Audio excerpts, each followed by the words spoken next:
Watch out, bro. Not connected to iPhone. Good morning. Good morning. Good morning to anybody that's here on time, and also to anybody that may replay the show today. Welcome back to Turn, my boy. Appreciate you being in here. We start the show off the same way. Music for about the first 5 to 10 minutes. I got to make some tea real quick, and then we're gonna go ahead and get started with everything. I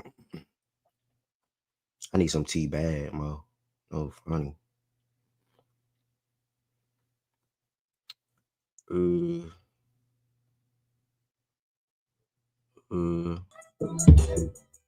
That was fast. That was a quick 2 songs.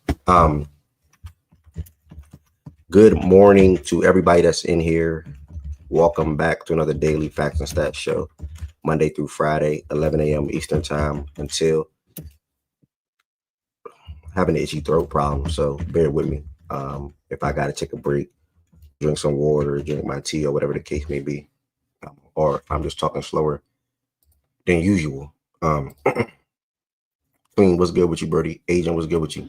Either way, good morning. Like I just said, everybody that's in here. It was a phenomenal day yesterday across the NBA, particularly with the Clippers and Warriors game, and then obviously with the space yesterday. I truly enjoyed that space, bro. I ain't gonna lie to you. I truly enjoyed that space.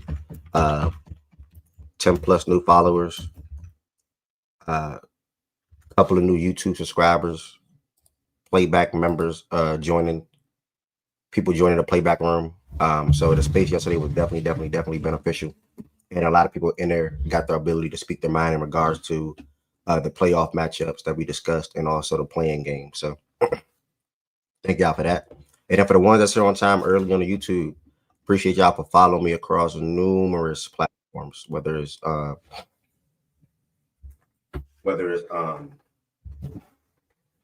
Twitter Spaces, which is still king. Whether it was playback or whether it's YouTube, y'all still come follow and show y'all support. So I appreciate that tremendously.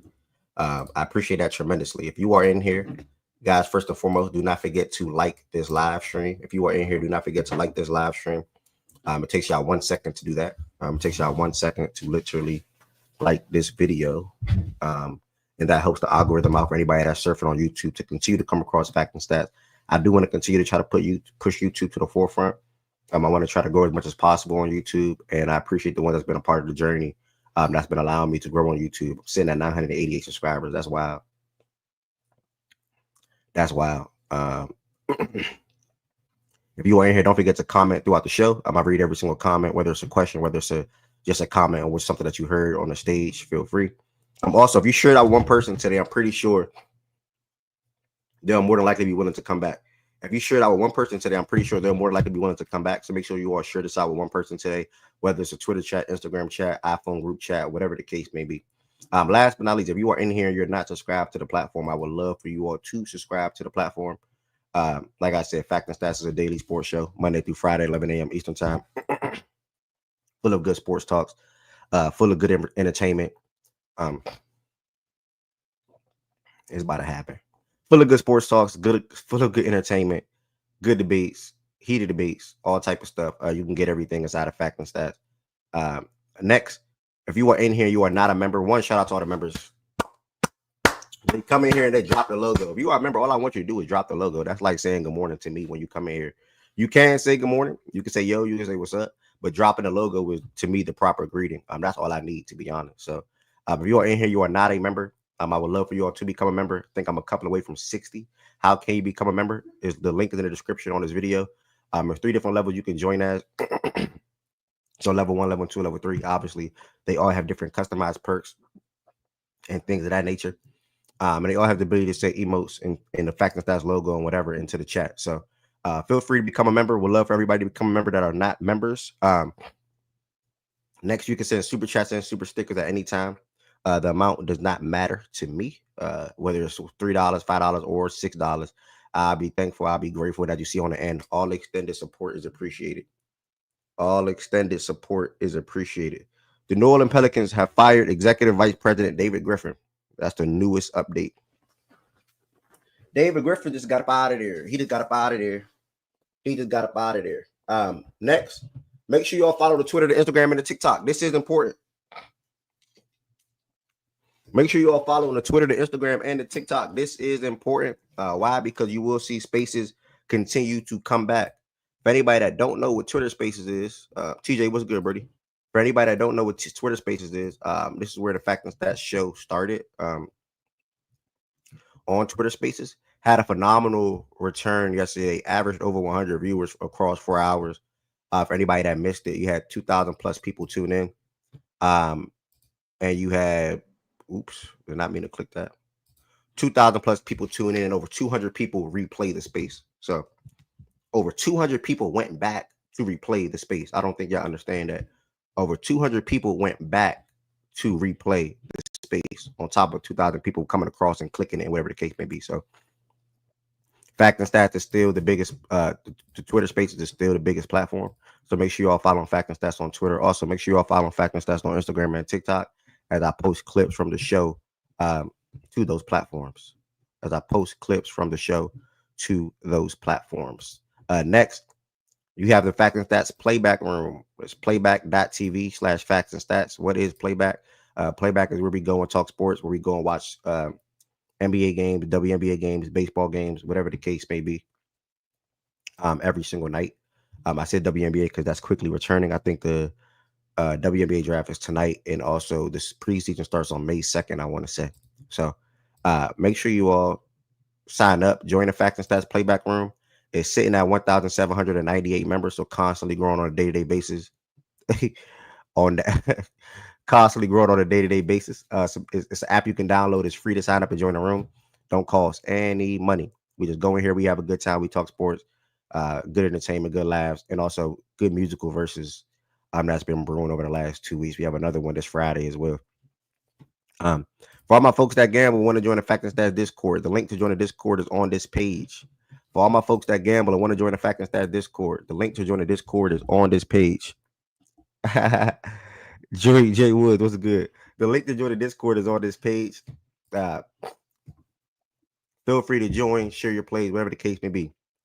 Speaking of sharing your plays, horrible day for me yesterday. Before we get into that, I do want to share my condolences to Kyron, Lacey, whole entire family. I also want to share my condolences to everybody that was everybody's family that was involved in the accident that he was in December. I also want to share my condolences to even the officers that was, leading him on the chase, and where he, took his own life and they had to pronounce him dead on the scene. That's even traumatizing too. So I share my condolences to all three parties involved. Super duper unfortunate situation, man. So yeah, I wanted to send my condolences and get that out. Prayers to all three parties involved in the situation, 1,000%. As far as the Who Sold Your Parlay segment, man, horrible day for me yesterday. It was just god awful. Yesterday was just literally terrible for me.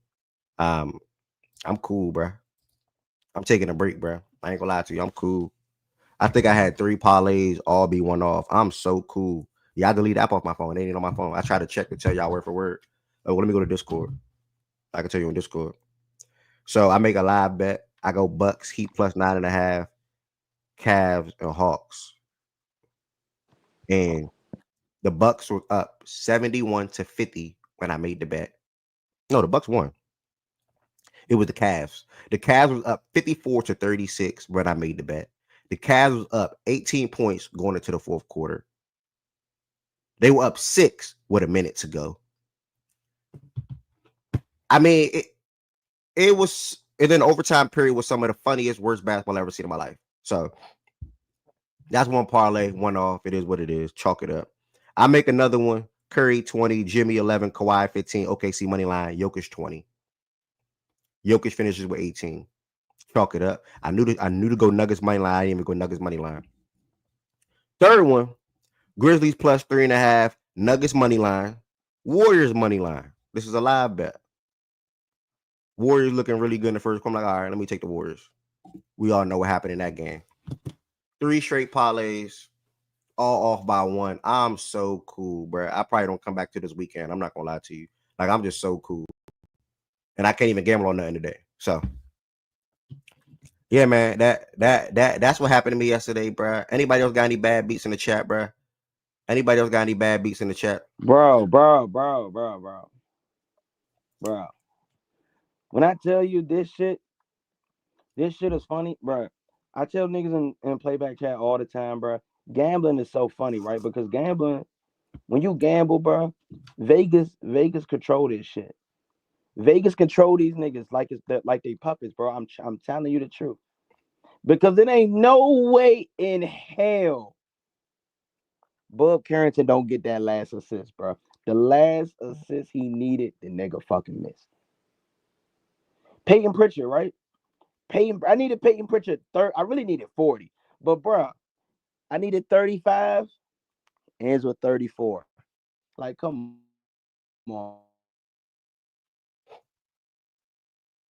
Man. on, bro. You can't make this shit up sometimes. How do you go to the plate? You go to the plate 5 times and you can't get a hit? Okay. Hold on. I'm sorry, my bad. Not meant to win sometime. Mo, what? I don't even got that on notes no more. 4-14.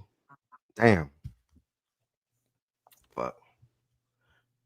Yo, what day is the NFL draft, y'all? That's the April 24th or the 26th? Whatever the Thursday is. Whatever that Thursday is. The 24th, right? Damn, that NFL mock draft thing was supposed to be today. Yeah, the 24th. All right, that NFL mock draft is supposed to be today. I forgot all about that. You have an NFL mock draft? It was supposed to be an NFL mock draft of all of like a lot of people taking on teams or their team, and we're all drafting for X. Yeah, it was supposed to be like that. DMAC presented the idea. Ooh. I like that. Everybody get a team. I like that. I gotta get shot though. That's gonna have to be done in playback. That's gonna get shot. That's gonna have to be done in playback. Yeah, I'm gonna have to move that around. That's gonna be done in playback. I'm gonna have to reach out to a lot of people. If you can be, real quick, everybody that's in here, if you can be a part of that, can you let me know? If you can be a part of that, I can't do it today. I gotta leave out the crib. If you can be a part of that, please let me know. If you can be a part of that, please let me know. And say I can represent the Saints, the Falcons, the Panthers, whoever the case may be. Because I got some people notate it got to be on a Monday because the process don't work on Mondays. Probably got to do it around process or without process. NFL mock draft, Jada. So you will be drafting for the Panthers, for example. I'm about to say I can get like, you know, since you know I'm the guru around here, I can get like 4 different teams and be straight. Okay. You could take on 4 teams. Okay. Yeah. So if it's not, yeah. Okay, Jada, let me put you down for the Panthers. What time? I don't have a set time, but I'm literally going to work on this today alongside Ari and get a day and time. Maybe Thursday. No NBA games on Thursday. Maybe for Thursday. If it's not Thursday, it's gonna be Monday. Okay, I can't do it. You got those Wednesday playing games. I know. That's what I'm saying. The playing game recap can be on YouTube. The NFL mock draft can be on playback. Kill. I'm thinking to do it like that.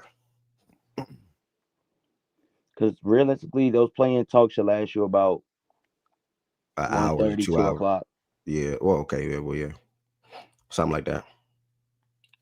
Hold on. Let me share this with Ari.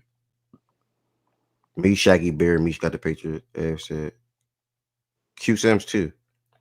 Bet I'll do lines if it's after 6. After 6. Damn, man. Damn. I could draft for bucks. Okay. I ain't gonna lie. Nighttime is kind of like cool because y'all like fake more people would maybe be available to talk, but like at the same time, damn. But it is no basketball that Thursday. This Thursday sounds perfect. It's no but I gotta record on somebody's podcast this Thursday. I gotta record on somebody's podcast this Thursday. All right, either way. You got 2 weeks? No, 1 week. 1 week. I mean, well, yeah. All right, so it'll be evening night. I'll shoot for the evening night. Long as there's no NBA games. That's tough.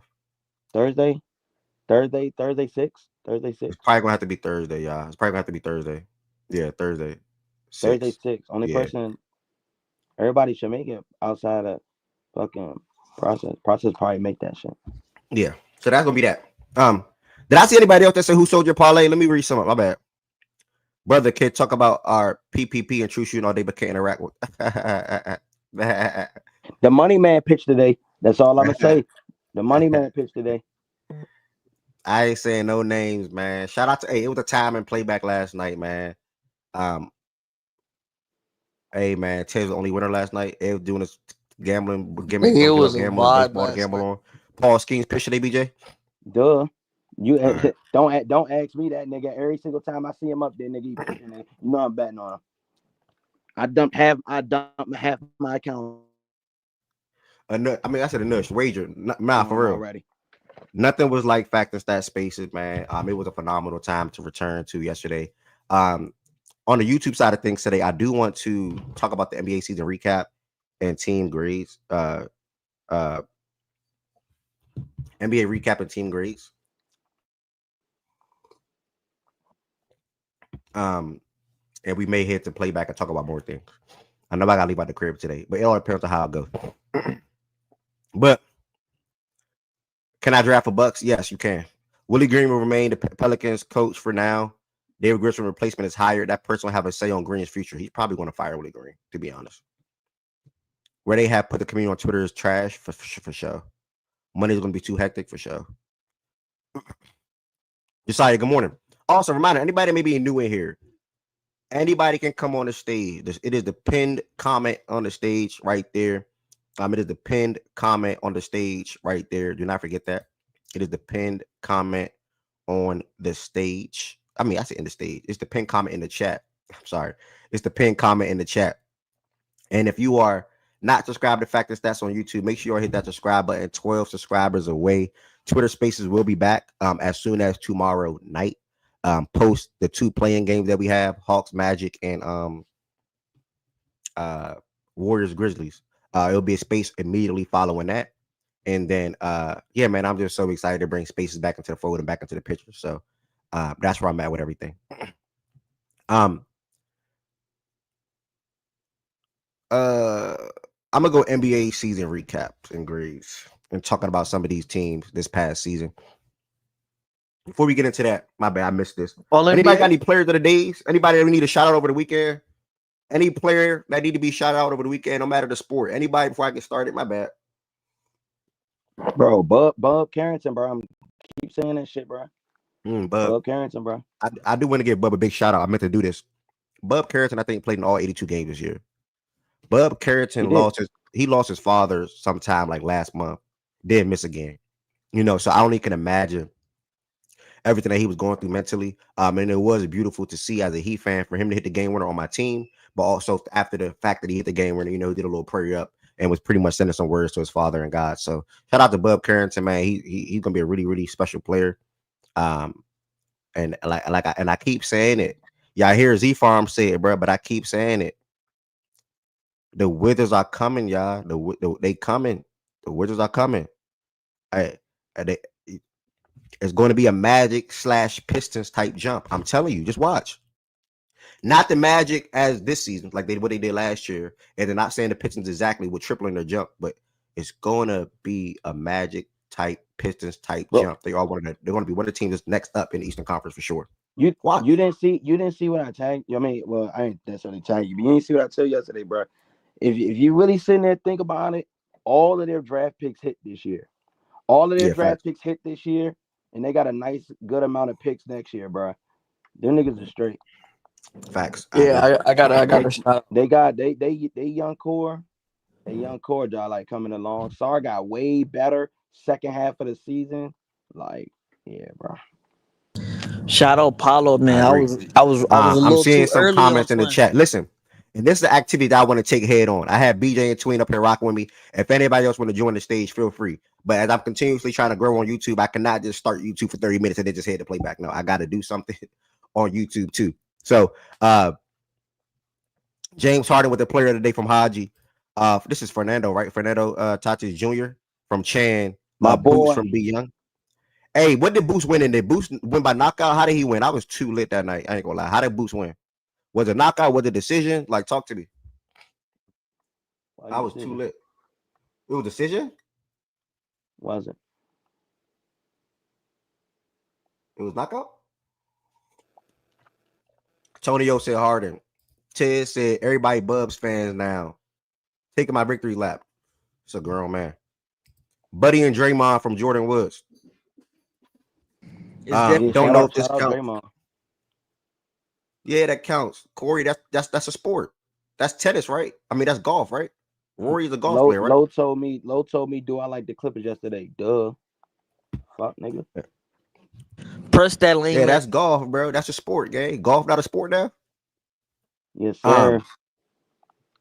Draymond for smoking that layup. Alexander, I don't know who that is. Alexander and Rodriguez. Okay. Oh, he went. Damn, the Masters over that quick. I thought it just started. Yeah, nigga, don't take that long. Well, damn. What the fuck? Bro, damn, I don't know that about golf for real, bro. I'm thinking the Masters is like a 2-week, 3-week thing or something like that. I feel like it's only a week. Bro. It was only 4 days. Damn, okay. Okay, so that's UFC. Yeah, we got some UFC shout outs in here. Shout out to the UFC shout out for real. Pete Crow Armstrong. Pete Armstrong. Pete Crow Armstrong. 2 homers against the Dodgers yesterday to help them win. Ooh, Cubs beat the Dodgers. Okay. Yep. 2 Not homers. only did they beat them, they spanked them for real. And the Cubs ain't want to pay him either. Okay, watch this. Okay, thank you. With the organizations. That's how you learn. Every golf tourney only Thursday through Sunday. I like that. Tennis be 2 weeks for the Grand Slams. I'm learning, bro. I like tennis, bro. Tennis is a sport that I like, that I watch when it's something that's worth watching. Like, I like tennis. Tennis is a cool sport. It's really competitive, to be honest. People need to talk about how tough it is to be a tennis player. All the work you got to put in, the stamina, the conditioning. Yeah, exactly. I was about to say condition is OC for that shit, bro. Like, that's in that tough. hot, like in that's that really hot tough. heat with the sun glamming on you on that. Can't wait for the Wimbledon. Top. Right by basketball. Tennis my favorite sport to watch. By basketball. I wish I knew a lot about fucking tennis, bro. I don't. I wish I knew a lot about that shit. Wimbledon probably my favorite tennis to watch. All right, y'all. Well, we about to get started. It's 46 people in here. And it's 18 likes. So if you're in here, can y'all hit that thumbs up button? We are almost at 30. And also, if you want to join the stage and be a part of this activity that I'm about to do, feel free to join the stage. I think they talked about all NBA teams last week, something like that, when I disappeared. So I might do a small touch on all NBA teams plus awards, and also like maybe a touching again, or a conversation again on the playing games. And also we got to continue or pick up the conversation as far as expectations continue for playoff teams / playing teams. But I do want to take this head on. This is what I planned for YouTube today. Who's excited to see the Lakers get swept?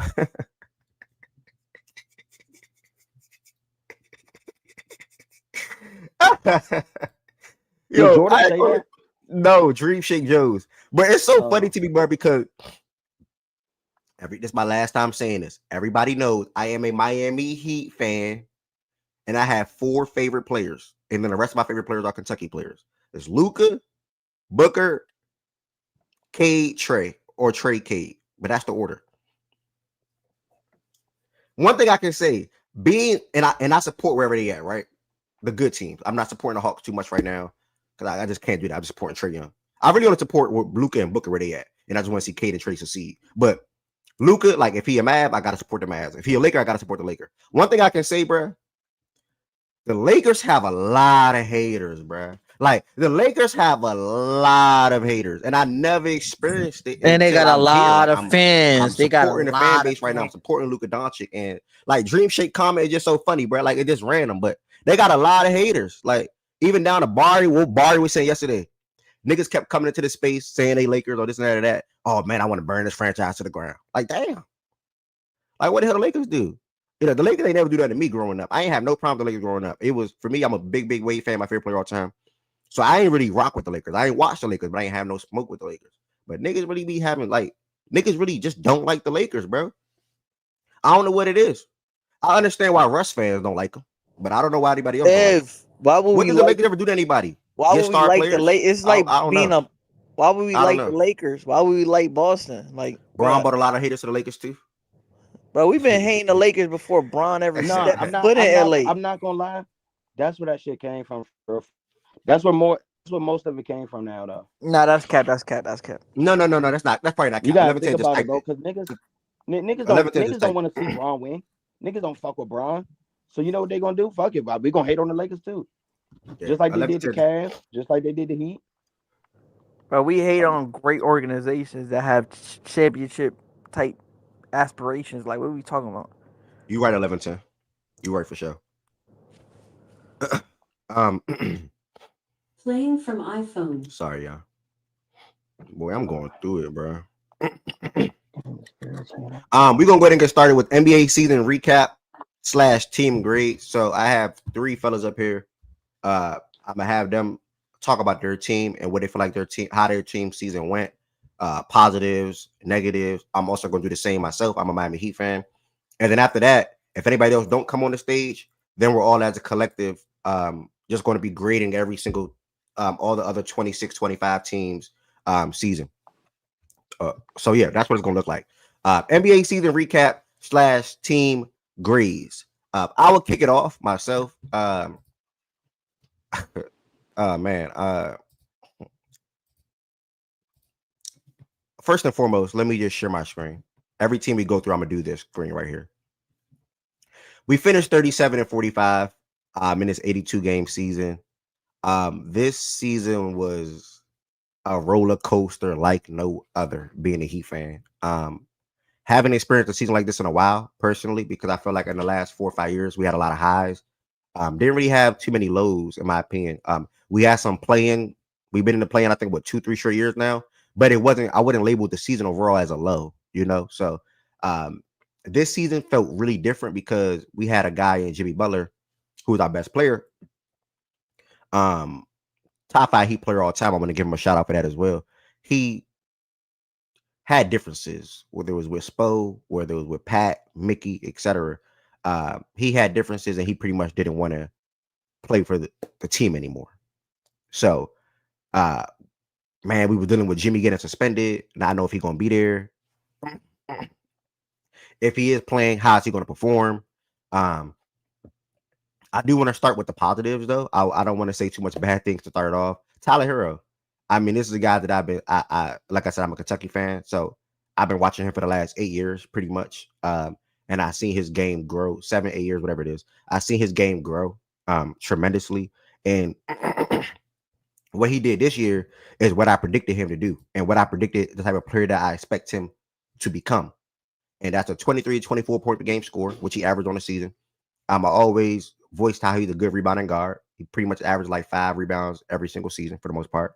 And this year he averaged 5 assists. He had to take on a lot of playmaking responsibilities because we really didn't have a point guard. The point guard that we thought was going to be a point guard just turned out to be a complete shitter. That's Terry Rozier. With all due respect, Terry, if you see this, Terry Rozier had a horrific season. You know, this is a guy that we traded a first-round draft pick for last year, and Kyle Lowry. So some of the positives, Tyler Hero game. Also, Khalil Ware. You know, Spo was not too likely to play young big man or young prospects early on. But I did think that he was going to be one to get a shot pretty quickly. And I think he started to start pretty early in the season, also, or even getting minutes early in the season. So he's a positive. Let me see what he averaged on the season. Sorry, guys. Hold on while I'm here. Ware averaged in 64 games played. He started in 36. He averaged 9 and 7. And I'm going to go to his actual splits so I can see the games that he started, what he did. So as a starter, 36 games, he averaged 11 points and 10 rebounds and a block. That's what you want. 11 points, 10 rebounds and a block, 53% shooting. So I like that from Ware. He was a really good player for us. I can't wait to continue to see him grow alongside Bam. So he's a positive for me. Another positive is Bam Adebayo. Not for the whole entire season, but more so how he closed the season. And I want to give him and Hero a shout out. Both of those guys played in 77 and 78 games. I got to clap to that. No injuries this year. They played through anything. They performed. Jimmy or not, they played basketball. Bam averaged 18 and 9 on the season. And why I'm giving him a shout out because how he closed out the season was impressive for me. His scoring uptick came. Also, he started to knock down a lot of threes towards the end of the season as well. So that's a positive. I also want to give Jovic a shout out. I know he missed pretty much like the last month and a half of the season, but even his game and his performance, you saw the growth in that aspect and how he pushes the pace, how he finishes, how he play makes and things of that nature. So Jovic is another shout out. And shit. Davion Mitchell. I don't know if you're gonna be here, but you played 30 games for us. And I want to give you a shout out as well because you were probably my favorite part of the trade, more than Andrew Wiggins. So Davion, I always respected your game since Baylor. Really, really hard-nosed guy. Been taking on a nickname off night since college, maybe even probably before that. He's a good defensive guard. Was getting to the basket for us. Good playmaking for us. So really, Davion, I'm gonna give you a shout out as well. And then some of the negatives, I don't think Duncan Robinson had a good overall season. Terry Rozier is terrible. Jaime fell out the rotation. Haywood still no offensive growth. So Haywood Highsmith, you can go to. Shit. Who else? Bro, I can stop right there, bro. I don't really got nothing to say about Kevin Love. There's no point. So I'll stop right there. That was the positives and negatives for me. Overall, I would grade this Heat season.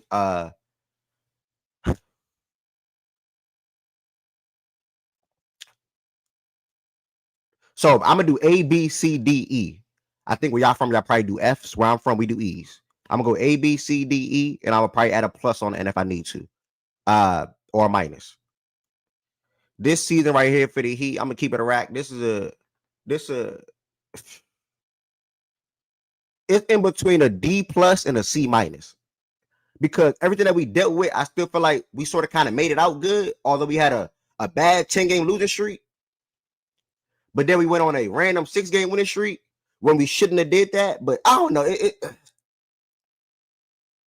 I'm in between a D plus and a C minus. And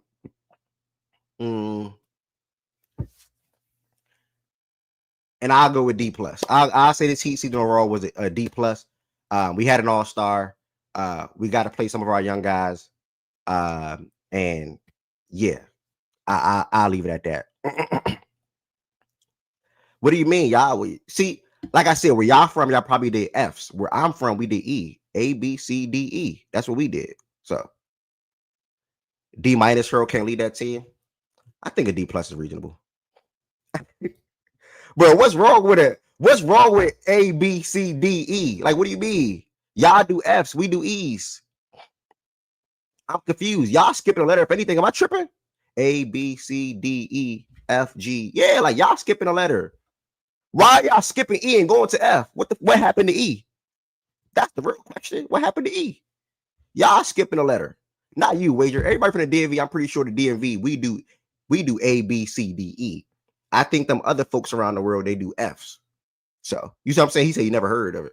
They skipping a letter for what? I don't know. Between BJ or Z Farm, do y'all want to grade the Miami Heat or are we going to go to the next team? Yeah, I'll probably grade them on their, like, what they traded for, how they performed on the court, coaching, like what's the, like, everything in one, right? I can't hear you. Your mic went out. Hello, can you hear me? Yo. Testing. Can y'all? No, hold on. I'm about to say the crazy thing is Swing been trying to talk to you for like the last hour, bro. Bro, I haven't Ed, been you hearing. can hear me? I know, Am I- bro. Cause Hold you on. bro, you was talking right over him. That's how I know you couldn't hear him. Hold on. Testing. Yo, Am I? Yo, Twin, you got an echo, man. Crazy echo. It's crazy. Nah, BJ. It's BJ. yo, can you hear me? Yeah, am I frozen on YouTube, y'all? Am I frozen on YouTube? You were, but you're good now. All right, bro. But yeah, I was just gonna say like that. I'll probably evaluate them top to bottom, like coaching. I don't think really Spoelstra has been coaching to his level. It's been a lot of shaky lineups. Roster construction is bad. So it's just like top to bottom. I'll probably say like C minus. C minus. Yeah, like there's a lot of places where they play a lot of older guys where maybe you want to play the younger guys like Jovic, where like you could have got them more development, but they got Alex Sarr and Highsmith and those type of guys. But like, oh, it's weird. Like I don't know where they want to go. Do they want to compete with Tyler and Bam, or do they want to try to rebuild and retool and try to develop? Because you can't do both. Like it's impossible. C-. I like it. Whoever just subscribed, thank you. 11 subscribers away from 1,000. If you are in here, you're not subscribed. Make sure you are subscribed to Fact and Stats, man. 1110, another Heat fan. 1110, talk to you. You can say positive, negative, or you can just flat out give your team grade and why. Can y'all hear me? Yep, we can hear you. Okay. What'd you give a D minus? D plus. D plus. Oh man. Positives. I think the young guys for the most part were positive development. You know, where I expected him to at least beat out Kevin Love's job in like January. And I think he did that in December. So that was big. Obviously him getting the start too ahead of schedule was a big thing for his development and for Bam and his happiness because, you know, he's been fiending to move to the 4. So that was good there. Hero had a great year. It's unfortunate that, you know, it happened when Jimmy decided, you know, he wanted to leave, but it is what it is. You know, you can't get optimal timing every single time, can we? But, you know, Hero had a great year. I think it really helped recuperate his trade value, whether they decide to trade him or not. We'll see. Now he'll be up for an extension, I think, this summer. So we'll see what happens around that.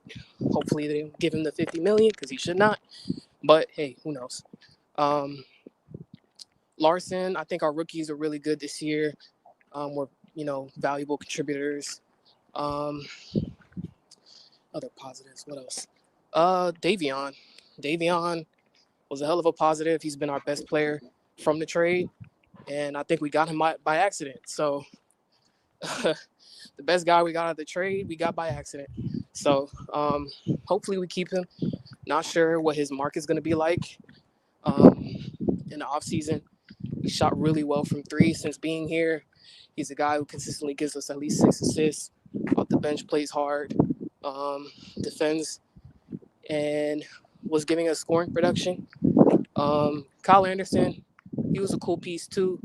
I don't think he needs to be like a consistent rotation guy, but he's a good vet, I think, to have around the team. Wiggins, when he played, he was cool, but he didn't play, so I don't know. We'll see what happens with Wiggins in the offseason. Negatives, plenty of negatives to go around. Plenty.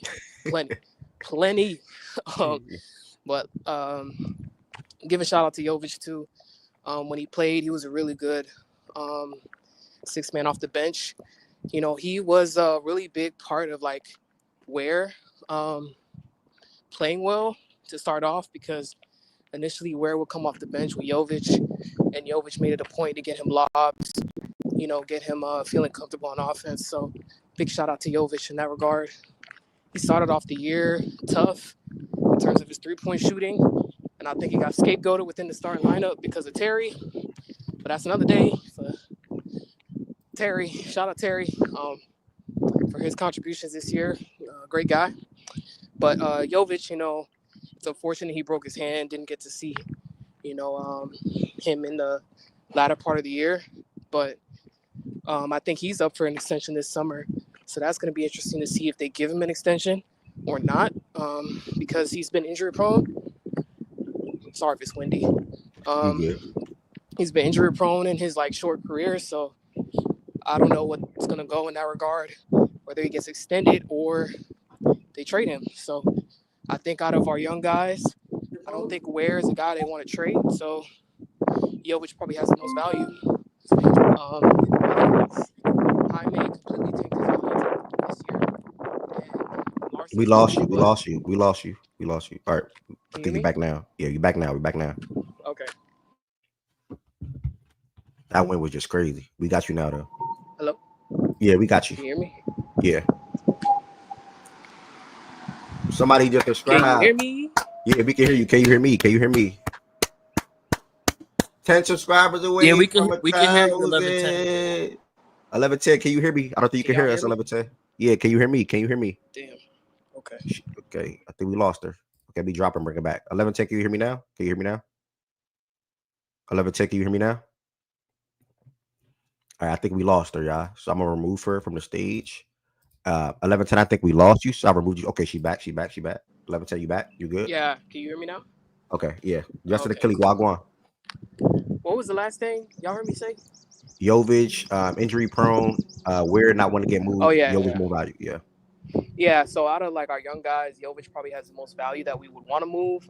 I don't think Ware is the guy they want to move. So we'll see if he ends up staying this next season, Jovic wise, because I'm still not entirely sure the Heat or Spo know what to do with him. So, he could likely be moved. And the negatives, Spo was god awful this year, so that's a Oh big yeah. negative. The amount of games that he has single-handedly blown because he calls a timeout when we don't have a timeout, or rotations, all these things. Spo has had a really awful year this year, so he's a big part. Obviously, he doesn't play the games, but our issues, closing games, four quarters, all these things, Spo's a big part of that shit. He was playing Terry and Jaime for God knows how many minutes when those guys clearly were not good basketball players. And he kept playing them and kept playing them. And I think Terry at one point was leading the team in fourth quarter minutes. And you wonder why we struggled in the fourth quarter. You got Terry playing all these minutes. So Spo was a big problem this year. I give him some leeway because, we went through a turmoil, a crazy season with a lot of turmoil within the locker room and Jimmy and all that stuff. But at the same time, these were things that I noticed from Spo like last year prior, whatever. So hopefully he comes back better. I hope, please. And Rozier, like the Hornets fleeced us, man. They got a first round pick off of Terry. Watching that Wizards game, he couldn't get off against the Wizards. Like, he scored 2 points and he was like 1 for whatever the fuck. Like, that is sad. And he's not a basketball player. And we gave up a first round pick for him. And, I remember to start off the year, Spo was like, peacocking because, who said Terry and Tyler can't work together? Oh, man. He quickly had to eat his words. But, he held on to Terry for so long. Kept playing him. And I think Terry finally was put out of the lineup the game after Jovic broke his hand, which I felt bad because Jovic kept getting tethered to freaking Terry. And it's clear as day when those two play together, like Jovic, whoever plays with Terry, pretty much their value just sinks because he's not a good basketball player. So hopefully Terry is gone next year. The only redeeming quality about Terry is that he's an expiring contract. So anybody who may want salary relief, maybe willing to take him on, but cool. Jaime had an awful year. I know he scored 41 against the Wizards. That's good. Hopefully we can scam somebody in the offseason and take him on and show them the 41-point, film that he put up. But the three-point shooting still has not come around for him. The weird thing about his three-point shooting is that he's an awful corner three-point shooter, but he's actually decent above the break, which is weird. But the corner three is something he's got to make, and he's got to be willing to take. He passes up a lot. He hears the spacing with our team and stuff. And whenever he plays real NBA competition, they know exactly what moves he wants to make. So he doesn't have any counters to his moves. So everybody knows he wants to spin middle. Everybody knows that. So, and he's going to do it every single time. And he gets ripped every single time. So he has to work on them counters, and figure that out. So I don't know what the future is for him in that regard there. But Highsmith, he can go. He's a good three-point shooter. That's about it. Defensively, I don't think he was that great this year. He got blown by a lot. His defense was very inconsistent this year, and he's going to be an expiring. I think he could help a contender or a good team out there, take on his $5 million expiring contract. So, but if I had to grade this season, and Bam, I want to give a shout out to his three-point shooting. That shit has really come around. He started off slow this year, but the three-point shooting, I think for the past 30 or so games, he's been shooting better than 40% from three. So that's a really good development. Obviously, you want to take that into next year and have a full entire season of shooting well. I think on the year he's probably at 35-36%, I think, which was crazy because I think he was hovering around 30 to 29% for the majority of the year. And he's really closed out the season strong in his shooting. So that's a good development there, especially if you want Bam and Ware or whatever to work, in the future. But season as a whole is a D-. Not a lot of shit to smile about. That 10-game losing streak was awful. This team can't function in the clutch. I don't know how we're going to solve that. Obviously, you need a guy, but how are we going to get a guy? If you're going to keep Hero and you're going to keep Bam, what are you going to trade to get a guy? I don't know. So, yeah, that's the Heat. I think Duncan has to go too. I think Duncan, he was a big part of the Jimmy era, but I think it's time that Duncan flies and spreads his wings elsewhere. So shout out to Duncan. No, that's the guy right there. But I think it's time to move off of certain guys. Rozier, Duncan, Highsmith. I think those guys should for sure be moved to other teams. See what you can get with those 3 expiring contracts to see what you can fill out around the roster. Yep, I love it. Spo Thank be you a for better coming. man, so be a better coach. That's all. Thank you so much for sharing while you're on your walk. Your walk sounds lovely. Hope you enjoy the rest of your walk. Man, the weather real nice, bro. I can It's like tell. 55 degrees. The sun is out. I said I had to go outside. Yeah, I can tell. It sound good. 'Cause we got a beautiful day down here in Maryland too, as well. 62 right now. I think it's gonna hit 70. Thank you for coming up. Talk about the Heat. What I'm gonna do is I'm gonna attack everybody that's on the stage, teams first, positive, negatives, grades, and then that's gonna immediately jump to all the other teams where we don't have to do that. Just give a grade and why. So I'm gonna go over to Z Farm. Also 10 subscribers away from 1,000. That is crazy, bro. I ain't gonna lie. 10 away from 1,000 is crazy. I remember when I first shifted to YouTube. Don't remember how many subscribers I had at the time. Probably 400 something, 500 something, whatever it was. To be at 10 away from 1,000 is crazy. So if you're in here, you're not subscribed to the platform, make sure you hit that subscribe button. Also, if you're in here, you did not hit the thumbs up button yet, make sure you hit that thumbs up button as well. And then if you're in here and you're not a member, I would love for you all to become a member and join the Fact and Stats family on YouTube. How can you become a member? The link is in the description on this video. It will literally say become a member. There's 3 different levels you can join. Have 50 plus members supporting and extended support with me. I would love for everybody else that's not a member to become a member as well. And John Doe just never stays on topic, man. This man said, are the Ravens going to make the playoffs again and win this time? And then he said, pay me instead. Okay, I don't know what he's talking about, guys. Z Farm, Washington Wizards fan. Let me pull up the Washington Wizards real quick. Talk to us about your season, bro. Positive, negatives, and what do you overall grade this season? You guys finished at 18-64. Yeah, obviously the record will not reflect my grade, but I thought this was a very productive year towards the rebuild. They finally went in the right direction for the first time in God knows how long. They acquired a boatload of assets at the deadline. They got guys like AJ Johnson, Colby Jones. They almost got City Sako from the Kings, who I thought would have been a nice G League piece, but he was waived, unfortunately. I thought he would have been a nice little two-way guy, but it's unfortunate, but it is what it is. But we also got rid of a lot of bad contracts on the team, in my opinion. We got rid of Kuzma's contract that he just doesn't deserve at all, and the playoffs will tell. Marvin Bagley, we got rid of Valanciunas, we got rid of Johnny Davis, and we got rid of Patrick Baldwin Jr. We got rid of a lot of the guys that were kind of veterans of the team and really didn't have a spot on this roster to allow the young guys to play. We also acquired a boatload of assets, that being 2 first-round picks from the Bucks, one being AJ Johnson and one being I believe, protected swap in 28 from the Bucks, and then we get Memphis' first-round pick, which hopefully they make the playoffs, because if not, that does go back to the Memphis Grizzlies. So rooting for Memphis, not really tomorrow because I have money with OG, so I kind of need Golden State to get into that series with Houston, but I'd like to see them the 8th seed so they can guarantee that playoff spot. But yeah, this season as a whole, I would grade it a B. Obviously, it wasn't a perfect season. There was a lot of moments like yesterday where they played too much and they won.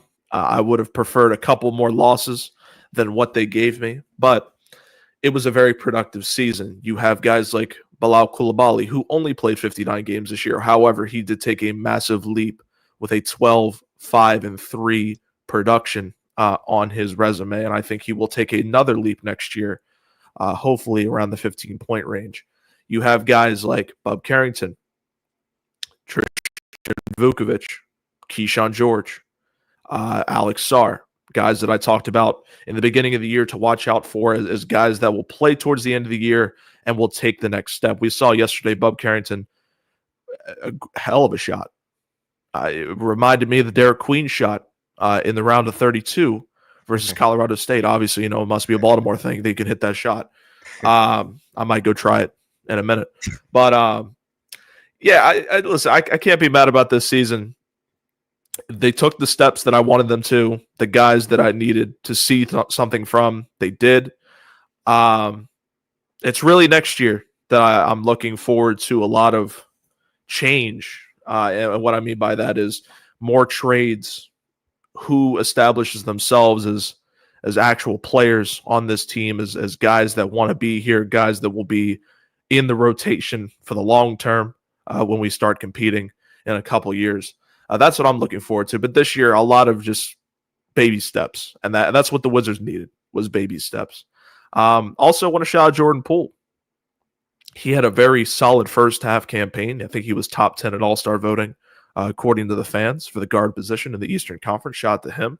And he had a very solid year this year. I think he should get traded to a better team. So hopefully this year was enough to get him that trade and get us some value.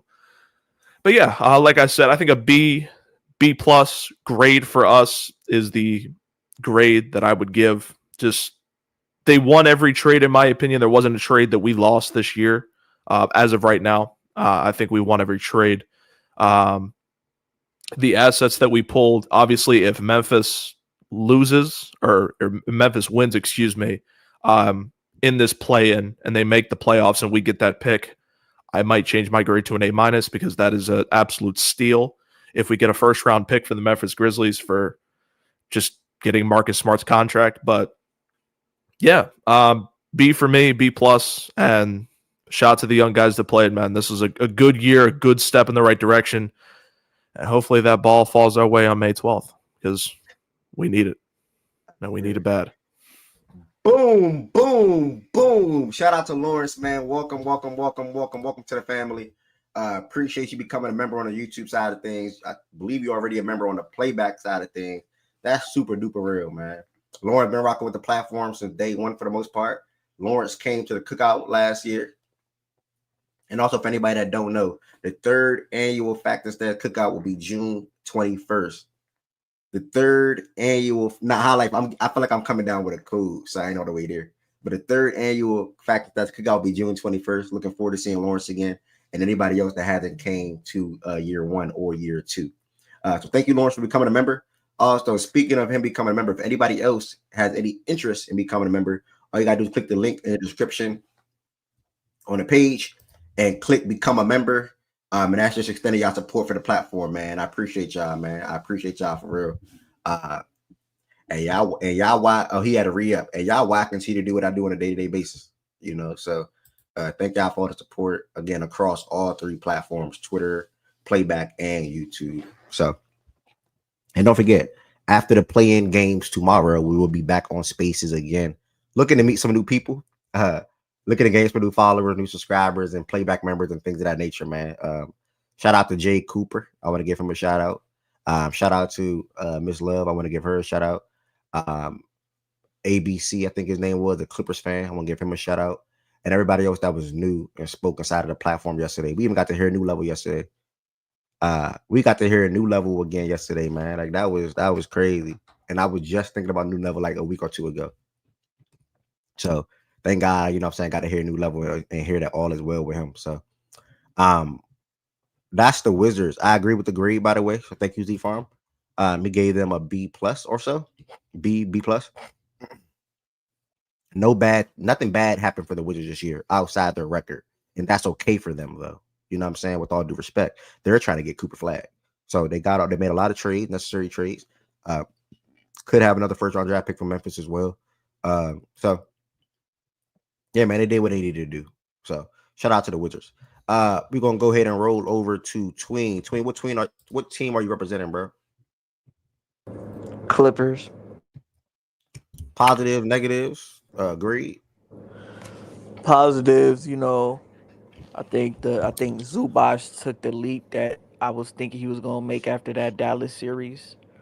Norm stepped up, playing some elite basketball. The depth, Chris Dunn, the acquisitions, Derrick Jones Jr., even some of those rotation guys, Nicholas Batum, who was out the other night, but like I think he's still been an elite pickup at the deadline. I mean, at the what's it called a free agency. James, James been amazing. Kawhi coming back from injury, he's been there. You feel me? I think I would probably get a overall roster construction by L. Frank, a coaching by Ty Lue and the others, and Jeff Van Gundy, who he's added to the assistant on the coaching staff to be the defensive coordinator. I would give him an A. Uh, so that's the coaching staff. That's the roster construction. I mean, they've been playing good basketball. They've been beating a lot of expectations. Nobody really had them, so I'm thinking I would probably have to give them an A, I guess, just from the overall season, how it's played out, the pickups they got, the guys that left. Just I'll probably say A overall. I'm actually with you. I think the Clippers had a very successful season, in my opinion. A season that I did not expect them to have personally. Not gonna sit here and lie and act like I did. I definitely thought they were going to be a playing basketball team this year, and they turned that around. And probably you can say had a better season this year than they had last year. And obviously a lot of that had to do with the growth, or more so the health of Kawhi Leonard. And then obviously James Harden still being James Harden and Zubac. Talk about Zubac. That man took the biggest leap of them all. So Yeah.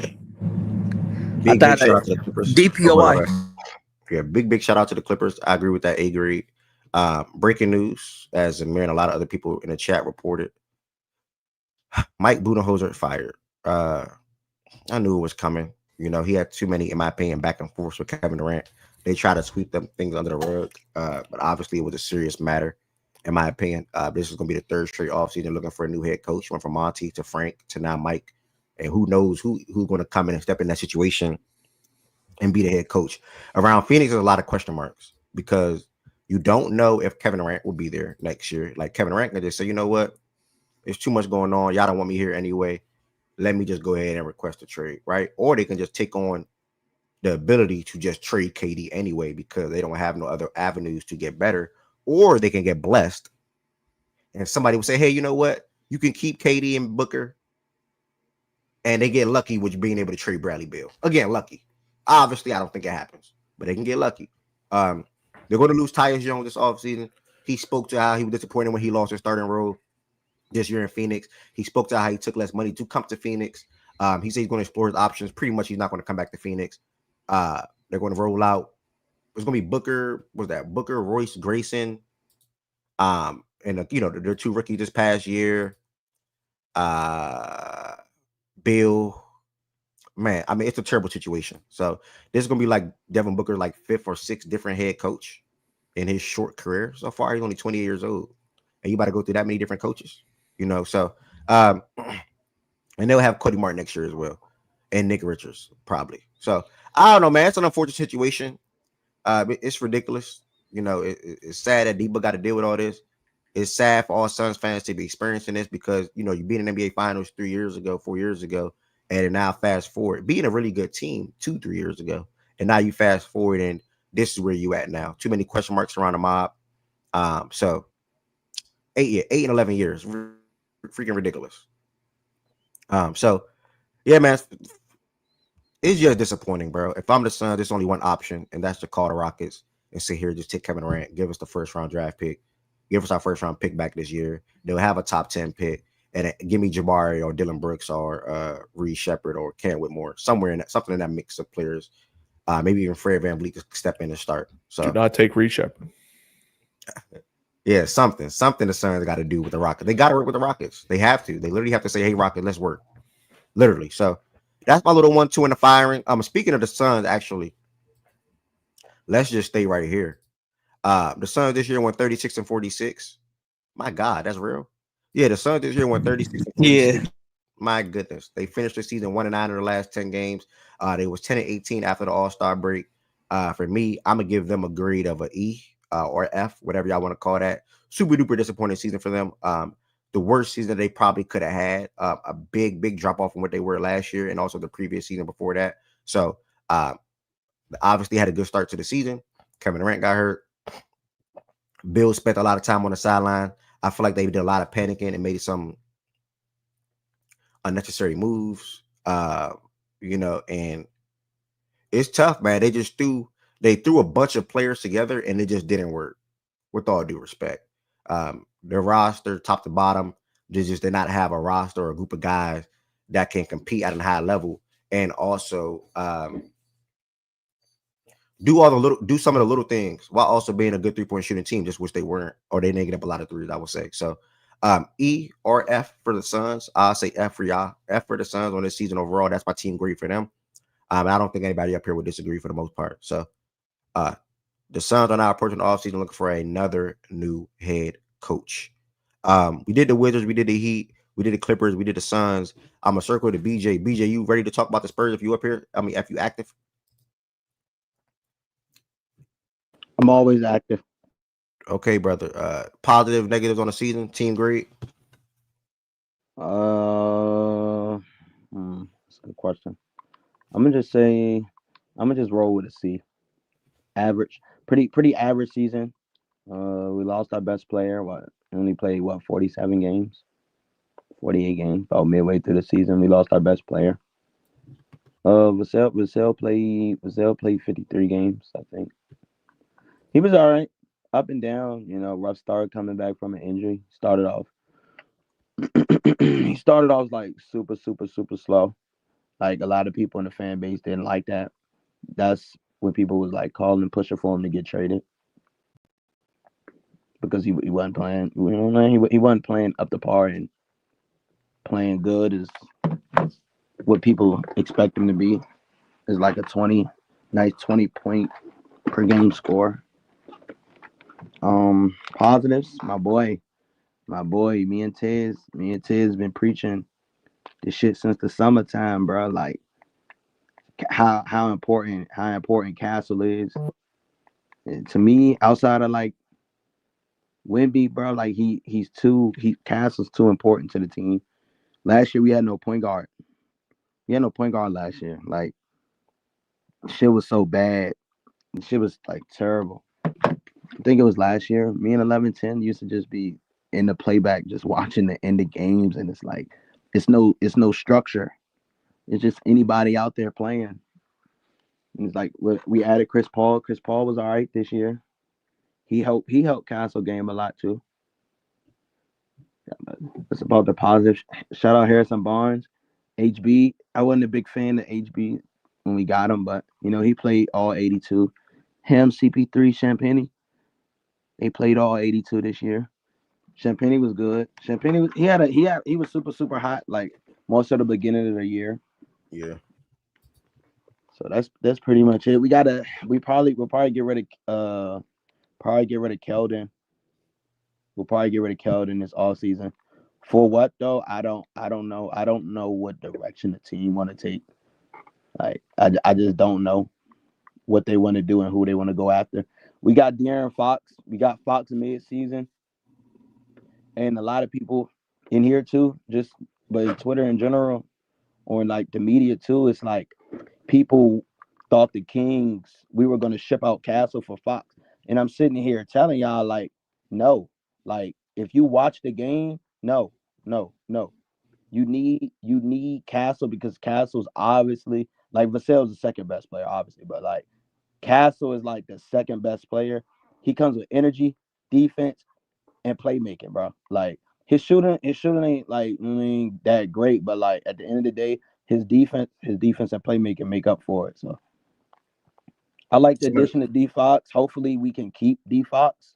Not necessarily keep, but like hopefully we can extend him this summer and we don't have to go just keep waiting, trying to figure out when is he gonna sign an extension, how long is it gonna take. So that's pretty much it. Average Somebody, season, we got the Hawks. We got the Hawks first round pick. We got our first round pick. It'll be interesting to see what we do right there. But outside of Castle, Wemby, and Fox, everybody can, go their separate ways. Got to get better. Year three for wait, Wemby. Novacell in that? Year three for Wemby. Year 3 for Wemby. Damn. It gotta be a playoff year, playing year.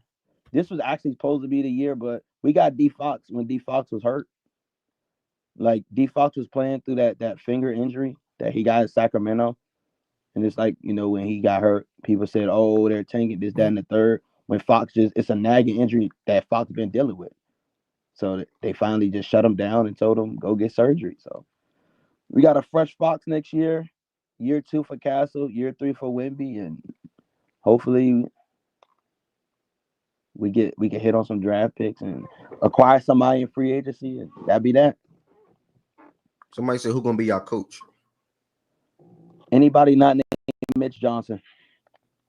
Speaking of the coaching shit too. Shout out Mitch Johnson though. He came in for everything he dealt with. That was going on with the organization. He played all right. He coached all right, a little bit, not too. He had his ups and downs, but I think he's the reason more so why Castle actually got an opportunity, because I don't think Pop was going to actually give him an opportunity, let alone a long leash. Like Mitch Johnson came in, Castle was starting, playing like 30 minutes a night, bro. Like if Pop was there, that would have never happened. Castle would have probably been hovering around like the 18-20. But with Mitch Johnson there, he just let Castle go ball out, man. That's pretty much it. Okay. Thank you, brother. Average season from the Spurs from BJ. Z-From gave us a B+. Yeah, I'm confused too. Why didn't you say Vassell though? You don't want Vassell in that little corner more? Or are you like, bro? I ain't gonna lie. I don't know. It's not about what I think, brother. We're gonna see. I ain't expect you to change on Vassell, bro. I ain't gonna lie. I didn't, bro. It's the organization, bro. It is what it is, and I know it's gonna happen. They'll probably keep him around, but if he don't contribute, it's like it's over. And you could do. He had 2 years to show them why he should be that guy, and he had a good year and an up and down year. So it is what it is. I'm all for Vassell though. I'm all for keeping him. But okay. Hey. I want to give a shout out, like you said, CP3 played all 82. Shout out. I also want to give Harden a shout out. Harden never missed the playoffs in his career. Also want to give Dyson Daniels a shout out. The first player this century to average 3 steals per game. What he did defensively this year was just special. I know I had him at a point in time my fantasy basketball team this season. He was racking up steals. So shout out to Dyson Daniels and shout out to the Hawks for getting Dyson Daniels. Because he was definitely a much better fit alongside Trey than DeJounte. And then also want to give Giannis a shout out. He averaged 30, 11, and 6 on 60% shooting back-to-back years. Only player in NBA history to do that as well. So shout out to Giannis. And then we're going to circle to, I'm going to throw out some grades because these teams are simple. Thunder, A+, obviously. Cavs, in my opinion, A+ as well. But then I'm going to circle to, we have up here, I will let Good speak. Good just came up. We have Corey up here. Corey representing the Lakers. Talk to me, Corey. Y'all went 50-32 this year. Positives, negatives, and what do you overall grade the season? Man, just hearing the topic for grades for regular season, when I first heard it, I was trying to remember the last time we had a normal regular season. And I got to go all the way back to Bron's first year, where I was like, man, this is a normal regular season. And even then, like he slipped on the wet spot and he was out. But looking at this year, it's like we didn't have 3 or 4 regular seasons within this year, or at least it feel like it. There's been so many iterations of this team. So going back to the beginning of the year, I actually had reached the point, and I've been watching this team every night since Pau Gasol was on the team. Been a Laker fan since Kobe's second year. And for the first time, I was like, you know what? This team didn't care about defense, didn't care about giving an effort on defense. And like so many things about this regular season is gonna get swept under the rug based upon the record. And like that's one of them. We was horrific on defense. But for the first time, I was like, you know what? If they don't care about the game, playing defense, you know what? I don't care about this team. I'm not watching this team every night until a move get made. And shortly after that, I was flipping the channels and I saw Max Christie playing hella good defense on Ja Morant. And I was like, okay, I'm liking this. And then shortly after that, we made the trade for Dorian Finney-Smith. And that trade is another one of the things that kind of gets swept under the rug based upon the bigger things that happened this year. That was a huge trade. And we've had so many iterations of this team to where the point before we made that Luka trade, it was like, man, DFS, Max Christie, AD, whenever he comes back, and Jared Vanderbilt on the floor, it's crazy defensively. So we were there. And seeing the team come along, seeing Max Christie come along for the first time, he was actually turning into the guy that we were hyping up all year long. What's up, Emerson? We were satisfied with the team. We were basically sitting back like, okay, we're playing good. When AD comes back, we're gonna see what happened. And then the Luka trade gets made, and all hell breaks loose. And for us to be at the point to where we made that Luka trade, the first thing I said was, coming up with facts and stats, I was like, bro, we have no center. So I'm not gonna get my hopes up too far. Based upon what we got. I like the Luka trade, but we have a hole at center. We've traded AD, we've traded Max Christie. And so to look at this team and JJ Redick, that's another guy that when we got JJ Redick, everybody forgets that we had this big thing with the UConn coach, and it was like Dan Hurley. It was like, oh, the Lakers might get Dan Hurley, and then that fell apart, and then it was JJ Redick. And when we got JJ Redick, I said, okay, LeBron got his guy. If this goes south, LeBron deserves the blame. But it didn't. So LeBron deserves credit. JJ Redick deserves credit. And I got to say, as far as a grade overall, I'm somewhere between a B plus and an A, because to have all of this turnover left and right, to have Luka come in, and Luka wasn't quite himself for a little bit of stretching time, to get to the 3 seed, like it's a B plus A regular season. So yeah, man, it's been a lot that's went on. We've been on the edge of staying away from the play-in, having a great regular season back and forth all the way down to the end of the year. So to finish at the 3 seed, yeah, man, I'm somewhere between a B plus or A minus. Fair agreed. And I appreciate you, breaking everything down. You've been a Laker fan for so long. So thank you so much, Birdie. On a serious note, coming up here and talking about your mob. I'm not a Laker fan, so I'm not going to give no full season grade. You watched more games than I did. So I like the B plus A minus. And I think that's fair. Do anybody have a grade that's lower than that on the stage? If not, I'm gonna move to the next team. This is the Lakers season overall grade. Does anybody have a grade that is lower than a B minus? All right, cool. We move. Josiah, I know you've been up here waiting, my brother. We are talking about positives and negatives of your team season. Then after that, what do you overall grade your team season? Y'all finished 51-31, third in the Eastern Conference. Talk to me, Josiah. Okay, what's up, everybody? Good morning, good afternoon now. But to grade my team, to see how my team played this season, I give us like a low. I think like around a B plus, like an A minus B plus. Basically, I think for us that our positives was that our positives that the offense never looked as much stagnant as it did last year. The offense was better this year. The offense got better with the addition of Karl-Anthony Towns in the trade for us with Dante and Julius. And the negatives was defense. Just simply defense and effort. Defense was terrible this year. Gave up too many open threes. Gave up too many open threes. Really went from our soft. We went from our hard-nosed physical defense to our soft defense. So I really say for us it's like a B plus A minus range. This is B plus A minus. I think that Tibbs could have done a better job coaching, especially playing the younger guys with the injuries we dealt with to begin the season, giving the younger guys burn to prove themselves.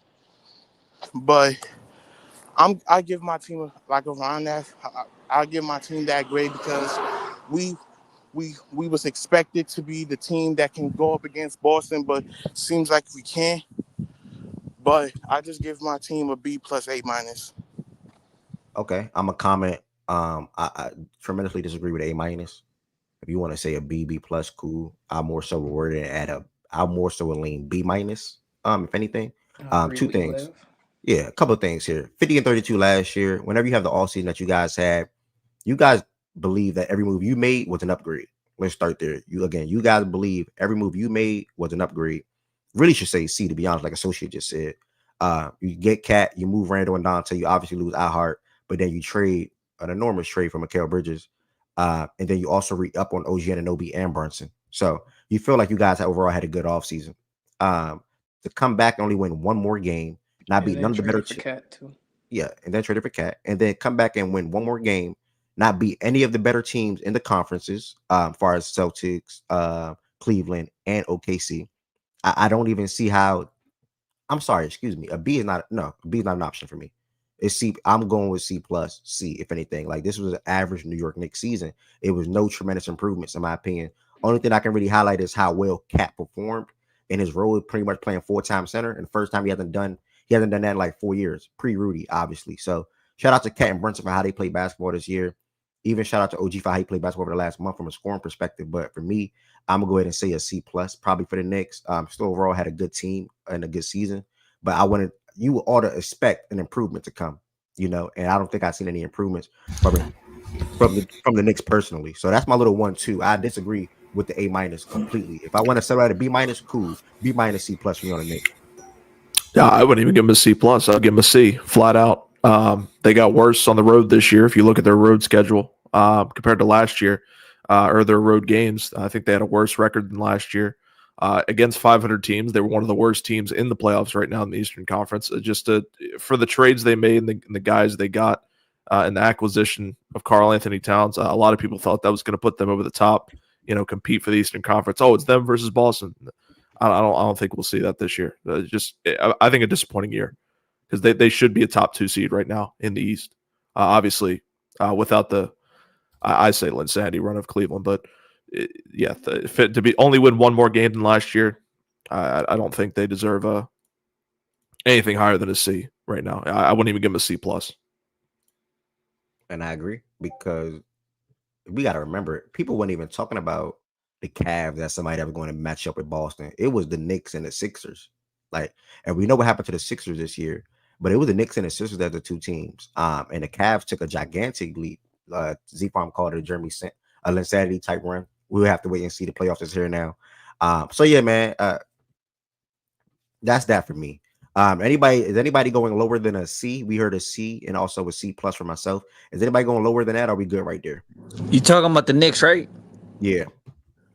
Anything lower than a C, I'd probably say C minus. Honestly, it's just not that defensively. Like, they've been a team that was iHeart. They had Josh Hart. He's still on the roster, but they was a gritty team, out muscle you.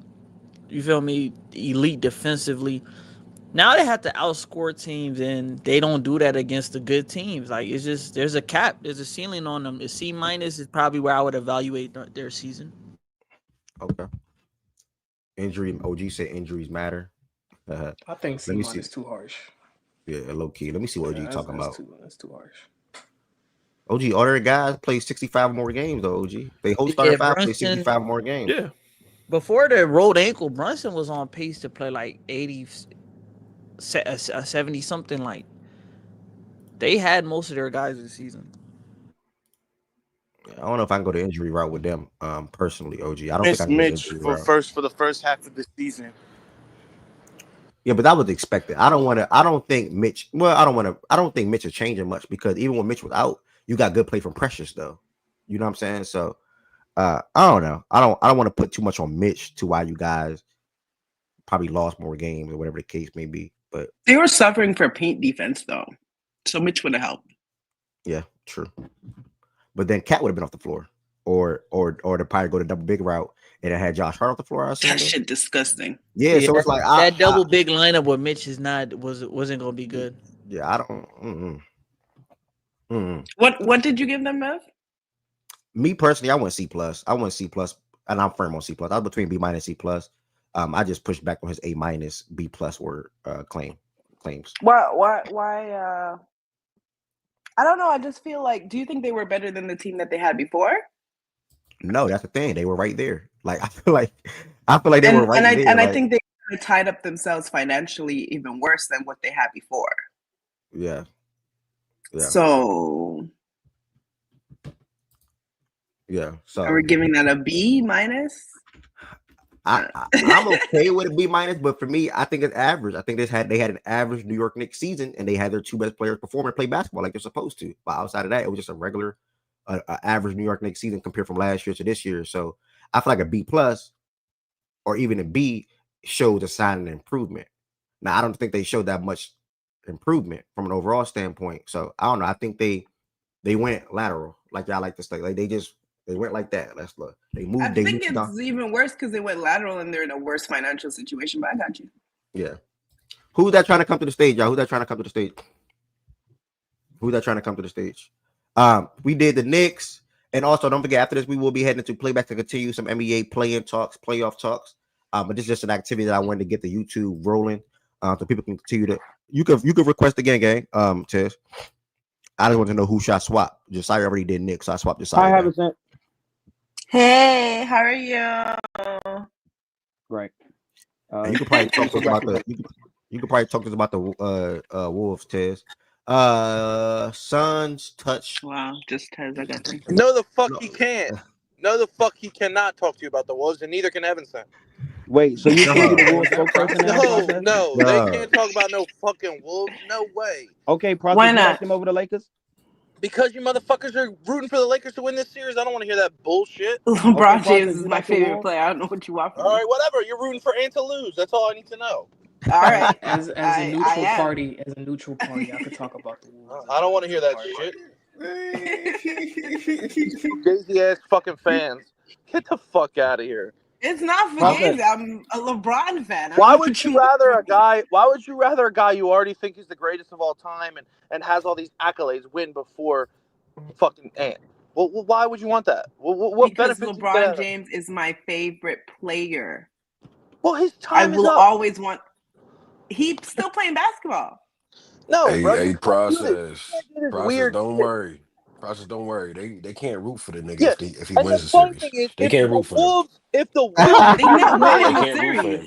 It's They over. not winning the series. Heaven sent. It's over. Yeah. It's a activity going on. We don't have to entertain this foolishness. fuck out of You here. right, If they you right, win- you right. No, this is the problem. If Ant wins, you guys are gonna be like, "Well, it's cool because Ant won," and then you're gonna root for him the rest of the playoffs. Nigga, we winning, bro. We winning this series. Okay. You're out. You're We barred. winning this series. Bro, you are They not barred from winning. the Ant. We thing. have the game plan to defend this Lakers team. You're fucking who's we? barred. Nigga, Ant-Man FC. Between more of a Wolves Okay, fan than them now. Process. Okay. Process. Now I'm asking you, who do you like in the series? Process. I already said in the chat I like Minnesota. How much? 100? We already bet 50 on the other series. We could bet 50 on this. Wait. 50 on what? I said I'll Remember- get back to you. I didn't say lock. I said I'll get back to you. You fucking twat. All right, whatever. Whatever you want. $50, sure. On what? The Lakers? Yeah, I got Minnesota. And then what was No, the other I got series? 100. I'll take 100. I'll take 100 with the Lakers. No, for but what was the other series that you said you'll get back to me on? the Knicks, but I'm not fucking with it. I already bet Evan Shaggy. I ain't fucking with it. All right, yeah, 50 for that, and then I'll bet another 50 on the Rockets. Versus I'll Golden let you State. know. I'll let you know. All right. Well, whatever. I could talk about Minnesota if you'd like, Ev. All right, Okay, process. Talk your shit, nigga. I'll go use that too. Hey, he's so weird, bro. No, you're fucking weird. You're weird. Player fans are weird.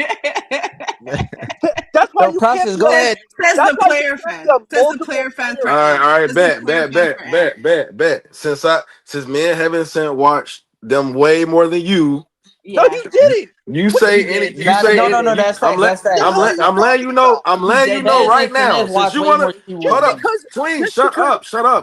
Tween, just because process. you Since you want to be doesn't since me and Heaven Sent watch more than you. Since you want to pull this weirdo shit this afternoon, you say anything wrong, I'm cutting you off. Facts. Bro, what the fuck you saying? You watch more than me. You just You because watch you're more in than me. playback. Bro, I did watch more than you. I did watch more than you. I'm not gonna lie. He don't even be in them Timberwolves spaces. He don't be in the. Ted, let's go back to the college football shit with him, bro. You don't be in the trenches like me. Basketball. You don't be in the trenches like me. They You don't listen to the podcast. You don't do nothing. Come on, bro. I've been listening. We having a Go fan ahead, off, bro. you know. Go ahead. Bro, we've been talking about them all season. What the fuck? You. First and foremost, if you are in here, y'all, and you did not like the video, hit that like button for me, please. That also helps the algorithm out for more people to come across Fact and Stats. Also, if you're not subscribed to Fact and Stats, make sure you all subscribe to Fact and Stats as well. It's a great community, great platform to be a part of. And I pretty much give anybody the opportunity to speak their mind in regards to whatever we're discussing. I know we did the Lakers. I know we did the Knicks, the Heat, the Spurs. We got some ways to go. So as a collective, we can do the Jazz. We don't know anybody that's a Jazz fan. What do you grade the Jazz season, y'all? Let's get the Jazz out the way real quick. I'll probably say C-. Bro, they're because of the young guys. They about to get Cooper Flag, bro. I'm talking about like everything. Coaching Hardy, I don't think he's done a good job. The young players that they did acquire, you feel me? J-Dubs, bro. Like I think he's not really pinning out. That was a lottery pick. Larry Marketing, they could have moved him last offseason, could have got a great return. It was like a whole bunch of stuff that I'm really Tween is right. There's a whole bunch of stuff. They could have got off of Colin Sexton. Exactly. This offseason as well. They didn't. Yeah, they have a lot of guards. Is he a free agent, Colin? No. I think he got a year. Yeah, I think he could technically left. still be traded this offseason, though. So I wouldn't penalize him. I don't know. I think his value was way more. You don't know. From what they could get in the offseason. No. You don't know that. You don't know what the value was. Yeah. He was talked about a different Jacob way. Fisher and all of them. They've been saying he's worth like a pick and a young guy. They think he's nice. Yeah, you could still They could think that he's worth it, but that doesn't mean that's what was offered. You get what I'm saying? Like, but all right. I don't think they shopped him though. That's the thing. They didn't even take offers for the nigga. Y'all talking about Utah? I don't think if people called for him, they're like, "Fuck y'all, we not taking this shit." I'm not gonna hold you. I don't think people and they offered them that. I don't think they're like. But that's the thing. We don't know what the hell they were offered. We don't know what the hell happened. Yeah, they're an E for me, or F, however you guys grade your system. Because I'm not gonna lie, and this is just me probably. Maybe a couple of people think this, but they have no direction. This is now the bottom of the barrel team in the NBA. I think we've surpassed them. They don't have they really don't have a direction. I don't care about all the rookies they got in Laurie contract. They have no direction. If the only thing they're banking on is getting Cooper Flag, I don't see it. They could have got a ton of assets. They could have got a ton of capital. They didn't do it. I think they failed a lot this year. They failed with a lot of their mission, a lot of their goals, and nobody wants to go to Utah. Their goal was to tank, brother. Bro, I don't think it was. First of all, how did they fail at what they were trying to do? They tried to tank and they succeeded. No. You could have moved a lot of. They got production. Yeah, they got production from the. It's not about. I don't think that's this was a because they kept production John year, Collins. bro. They signed Laurie Marketing. Are all of these $200 contracts contract. are all of these like expirings or some shit? No, nobody's a free agent next year outside John. John expired. Okay, so they can move. Yeah, Collins is still be expiring. moved. I'm just Nah, saying. John Collins is expiring. This is John's a player option. This was a whole fill out year to see who they gonna keep rocking with. But that young player, the lottery They pick don't they care. drafted is unplayable. They don't care if There's they a would have won lot of 30 Okay, games things or well, that 40 Cody. I games. mean, but Okay, they if got Cody is Collier and bad, so Filipowski Collier though. was a good player this year. So I mean, you could look at it So that guess way. what? This offseason, you get I don't Cooper think an Flag, you F hit the in drawing board. Where E we is go the from way, here? bro. It's If not you want to hard. say C plus, like that's cool, but to sit here and be Yeah, I like said C failing minus. grade, No, they failed. They failed. nah. This is the bottom of the barrel. I'm This is not the giving worst them team you an can F. imagine. I'm giving them a C. C, yeah. I don't Not care a what C these young minus, guys not a C do. plus, a C. Yeah, facts good. I think they could have did more with the assets they have. Who the fuck cares about the Jazz? Exactly. If this is a team y'all care about, okay. We'll Yeah, see. if this was We'll see. y'all team, y'all would. I'm not putting them above Phoenix, bro. If you They're guys right there had with real Phoenix. investment in Utah, you would Yeah, not they have them. tanked. You would They not be tanked this like optimistic. you would want them to tank. But what do they do outside the They tank to further succeeded. themselves? Who knows? They need to trade guys. We'll Nothing. see if they trade them. They do have guys they could potentially trade that have some value out there. So we'll see. Yeah. But the number one goal is to lose, and they did that. So Yeah, I think I agree with I don't 11-10. know. Like, I think that point where you guys are making when they should have traded them, I don't think we'll know that until they get traded and we see what they get traded for. Because Because if they you can think, turn oh, around go and get ahead. traded for more than what y'all think they're gonna get traded for next season. Like that dead ass happened with the whole OG situation. So like y'all gotta just wait and see. So And if the argument is that they don't have many good young players, how are you going to get more good young players by losing? tanking. So Yeah. there you go. Trading Larry Mark to be, sure. Yeah. If they traded him last offseason, they would have got a crazy return. They would have got a haul. They didn't do it. Bruh, pick swaps. That's the last first season pick, not rounder. this season though. No, I'm just saying like them not moving correct like from a organization That's like a last offseason problem. yeah. This is on their year. Yeah. I think Good said C minus or whatever. Z Farm said I A, said E, F, C. whatever y'all do. C and Z Farm said F. I'm gonna be in between that a little bit. I'm gonna go like D, C minus. So I'll probably say C minus. Yeah, I'll lean C minus for them. I hear 11, 10, and 11%. I agree, but if you want to get I'm at closer a to C. getting, I just don't think it's an F, bro. Yeah. Oh, okay. That's just me. I don't think Yeah, I don't it's think A. it's not no I don't F. think it's amazing grade, but I think they passed, bro. That's it. You tanked. You They got got a peak. great They got a odds to get a peak. number one They pick. did So what they needed to do. Like what the fuck? I'm yeah, and I gonna give also them a agree with B. BJ. They did what they needed to Surpassed. do, and also they let a lot of the young guys perform and play basketball. So To Isaiah, see where they at. Flip, even Taylor before he got hurt, Keontae, Walker, etc., Bryce Sensabaugh, etc. So yeah, man, I get him a C minus personally, and that's the Utah Jazz. Another team that we can bypass. We probably don't got to do too much rapping on this team. The Brooklyn Nets. Yeah, they that's suck. an person wanna F. give a grade? That's an F to me. One- They didn't tank better. F. Good enough. they fucked up F. they tank, bro. Yeah. They have as of right now the 6th pick in the draft. I'm kidding with they the got F. this I give them a C minus, but D plus. C actually. minus. D plus. D plus. D plus. I don't know what's going on with the Nets, bro. We're gonna circle to prospects. I know prospects is itching to talk about the Sixers and Wolves. The Nets. I don't know what to say about the Nets, bro. I don't know where they're going. I don't know what they're doing. They don't even have a young player they can build around. Like this is maybe that's what they're trying to get this season. But I don't know, bro, because you're going to trade Nick Claxton eventually. You've been in talks like the past year. You probably could have moved him off. You probably could have traded Cam Johnson, which was heavily solid at a point in time this year. I started off at a point in time this year. 26 and 56. I think they had to be worse, bro. I think they had to be worse. So I'm with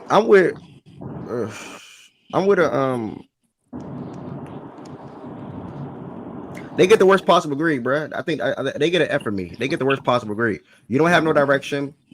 You didn't trade two of your most valuable players possibly in Claxton and Cam. You did trade Dorian Finney-Smith. Didn't really get much back from him in that aspect in that trade either. Cam Thomas is still there. Is he going to get a contract this offseason? If not, you probably could have traded him too. So for me, I get the F for the Nets because I just feel like they have no direction. And also, they don't even have top 3 number 1 pick odds. Now granted, they could get lucky and get the number 1 pick, but I don't know. For me, they get an F. Just due to no direction, et cetera, et cetera, et cetera. So anybody got a higher grade for them? We move to the next team. I'll probably say a C minus or a D. No, I'll say D. This is like, all right, from like I'm agreeing with you. They don't really have a direction. Like they traded Dennis Schroeder. They got D'Anthony Melton for that pick. Got a couple salary fillers, D-Lo. It's just like Claxton. I think they could have moved off him. It's just like they really mid, bro. Like they gotta really try to get a number top 2, top 3 pick, try to do something. But they just a mid ass team. They really don't got a direction. They have all a right. they have a structure, but no player to build it around. That's why whoever they draft, they're going to build it around them. At least they have a good They got coach. all the pieces to the puzzle, but they don't have the main piece. Yeah, they do. They definitely are a structured team. Like they play really good. Now they coach. organized They basketball. coaching. Yeah, I fuck with they coach. they're well coached. Like They just don't have pieces. in the That's really it. summertime, I don't know. Just because Good said something, OKC could pop out. Boom. I give you a first for Cam Johnson, a first this year. So boom, there you go. Now you got another pick for Cam Johnson. Just like that. Yeah, they could have definitely moved off Cam. But I go D though, bro. Just because they don't got to play. Just because they don't got a guy. Just because they don't have a guy yet. Okay. Change of plans. All 30 today is ridiculous. I'll probably go 15 today, 15 tomorrow. How many did we do? We only on like 6, so we got like 9 more to go, or 7. One of them. Yeah, I don't. All 30 is You ridiculous. so It's being realistic. funny. Yeah, I'm being realistic. It's literally ridiculous. And Is people it? keep trying to come to the stage, so I want to hurry up and move a little bit to play back. So quick check: Heat, Nets, Knicks, off the chart. Lakers. I which think we you still did can talk Cavs quickly, and then you did Wizards, right? Oh yeah, Did you say Wizards? Cavs. Oh yeah, Cavs, Wizards. Thank you. That's 5. So we did Wizards, Heat, Cavs, Knicks, Nets. That's 5. And then we did Jazz, Suns, Spurs. 3, Lakers 4, and I think that's it. So we are Clippers, I 9. think, right? Clippers from 20. Thank you. Look at 11-10. We are at 10. All right, 5 more to go. Then we're going to transition. 5 more to go. Goods, my brother. While you are here, let's go ahead and get OKC out the way. Then we're gonna go ahead and circle to process to get to the Wolves. OKC, bro. Talk about the positives and negatives of the season, if any negatives, to you, and then also talk about what you overall grade the season. Like, I think I had a win total on the season for like 63 before the season started, and these niggas just broke that. They won 68 this year, but I didn't put in like the fact that our second best player was going to be out for over 50% of the season, and we still won 68 despite all of that. So like, I'm giving us an A+. Every off-season move, I loved it. Internal development from everybody, not just our best players. Everybody got better over the offseason. I just think it was excellent overall by the organization. For doing this, I would have never imagined 68 wins. I would have never imagined, I think it's the second best net rating ever for a team, or first, or tied for first. I don't know what it is. I would have never imagined any of that. MVP season by Shea, I did pick him at the beginning of the season to win MVP, but the way in which he got better is just ridiculous. Mark, A+ coach this year, did everything right. Yeah, man, just A+. There's not really much to say. Negatives, I don't really have really any negatives to say, except for we were I think the 4th most injured team this year, but that's expected because we were really healthy last year. So we regressed to the mean a little bit. But hey, it really didn't matter at the end of the day. So yeah, A+. A+, appreciate that, brother. And everybody up here will agree with that. So we don't even have to wrap on that. I'm gonna circle over to my brother Process. You can start Sixers and then Wolves. Positive, negatives, go overall grade, and then we will circle over to the Wolves immediately following that. The Sixers, I guess, they give them like a fucking a D with an asterisk because everybody got hurt. Like the only bright spots of their season was McCain and I mean Maxi's obviously still good but McCain was a big bright spot and getting Quentin Grimes was a bright spot and Bona looks like a decent pick and Yabusele. So like those are the 4 bright spots of the Sixers season. Oh, and Edwards too. I mean he's an undrafted rookie. Like you can't really look too much into that. But I mean those are the only bright spots. That's why it's not like a complete failure. And then also you're hopefully we get a top 3 pick, but we'll see. You can't really predict that right now.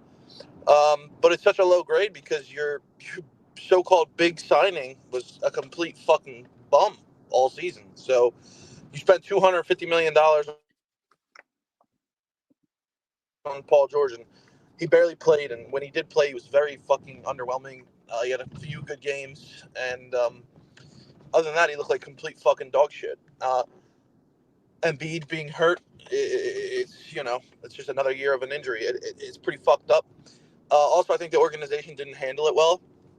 They said that this injury was going to heal over time, and every time he played basketball, he would swell up again.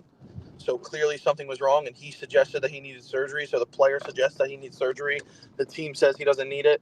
It's going to heal, and it ends up not being true, and he ended up going through with the surgery. So it's a whole fucking charades going on as the Sixers facility. They didn't fire anybody, which is fucking crazy. Morey's still here. Nurse is still here. And they're going to chalk it up to say, we just had another injury season. And Morey said, look at the guys I brought in. I got you Grimes. I got you fucking Yabu. I got you McCain. So he's going to keep his job for now. And Nurse, I don't blame him too much because I don't know what you could do with that roster. So, I get it, but he didn't really do a good job when they were healthy. I know it was only a handful of games. So he's got an excuse. So they're going to run it back next year. I think they're going to try and move Paul George. I don't know if they're going to be able to do it, but I mean, yeah, D.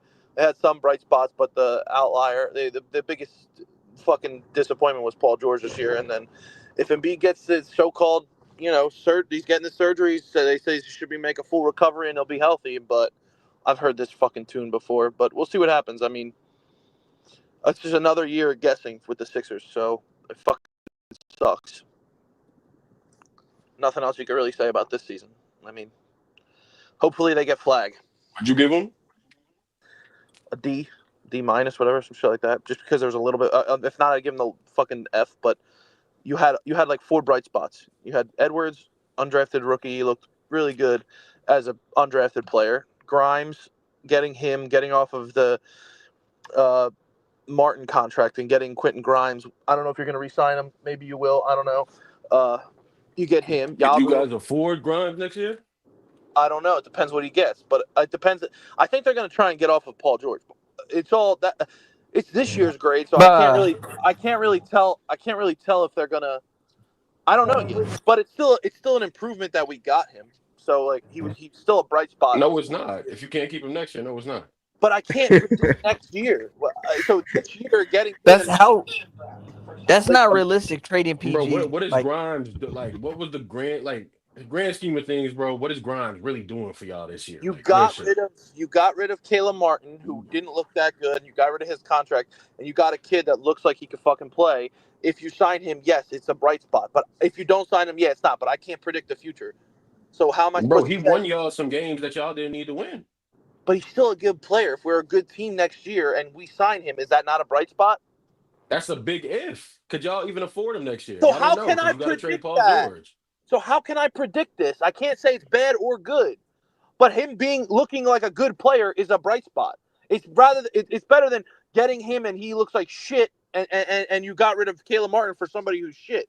How can you not say that Grimes getting him here, bring him to the facility, him looking good, maybe he'll sign with you, isn't a bright spot in the season? How can you say that? And getting off of Caleb Martin's contract, and you don't have to re-sign Oubre. And if you get off of Paul George, which you can, okay, getting off of Caleb. Well, Oubre has a player option. Oubre can opt in. Yeah, he's 100% opting in. Okay, the Caleb Martin shit, you could say that, but the Grimes shit, no, you can't. What are Caleb Martin get off his contract? Hold up. How can you Kelly opting in makes it harder to do How anything. can you not say it's a bright spot if Quentin Grimes signs with the Sixers? That's a big if, bro. We Okay, don't but I'm know if we're saying gonna. you can't fucking say yes or no to it, you dumbass. Okay, well, you can't say you're gonna trade Paul George, you dumbass. You don't know I that. didn't say we will. I said if we trade him, you fucking idiot. Open your Okay, ears. bitch. Stop crying. Nobody's crying. You cut me off for a stupid point. F.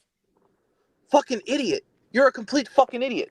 Shut up. And F. Jared McCain, who was a shoo-in for Rookie of the Year, tore his meniscus. So if he doesn't get hurt, you have the Rookie of the Year in the draft pretty much. Because you definitely would have fucking won it the way he was playing all season. Okay, I give that one. But to hold you. up. Yeah. Okay, so how can I say it's a complete F? And Yabusele was good this season. That's another bright spot. Y'all might. And That's another nigga y'all probably can't afford next year. Like, you what are you don't talking know about? that. You don't know that. You don't know if we're Bro, going with Paul George on the roster, you probably can't. You don't know that. There are Hold reports up. already. The reports I'm looking are at it right already here. saying- Grimes is the it? reports. Shut the fuck up, Tween. The reports are already Yo, who saying. you talking to? You're cutting people off. We're in the middle of a conversation. Wait till I'm done. You do it all the fucking time. Shut your lame ass up and go, We're nigga. already hearing reports of how people will take on these contracts. It's not even if you eat some of it. If you still make room for people to sign, these players to sign, and you can get off of PG's contract at all, even if you have to eat some of it, it's not impossible. And he was already looked at to be during the fucking deadline. What are you talking about? Like, yeah, it's not likely. No, nobody say it's likely, but it's not impossible to trade Paul George, especially the Sixers have a plethora of picks to attach to him. If you have to fucking give up one of those first-round picks, so be it. You give it up and you attach it with him to a trade, and he's gone. And now you have more flexibility.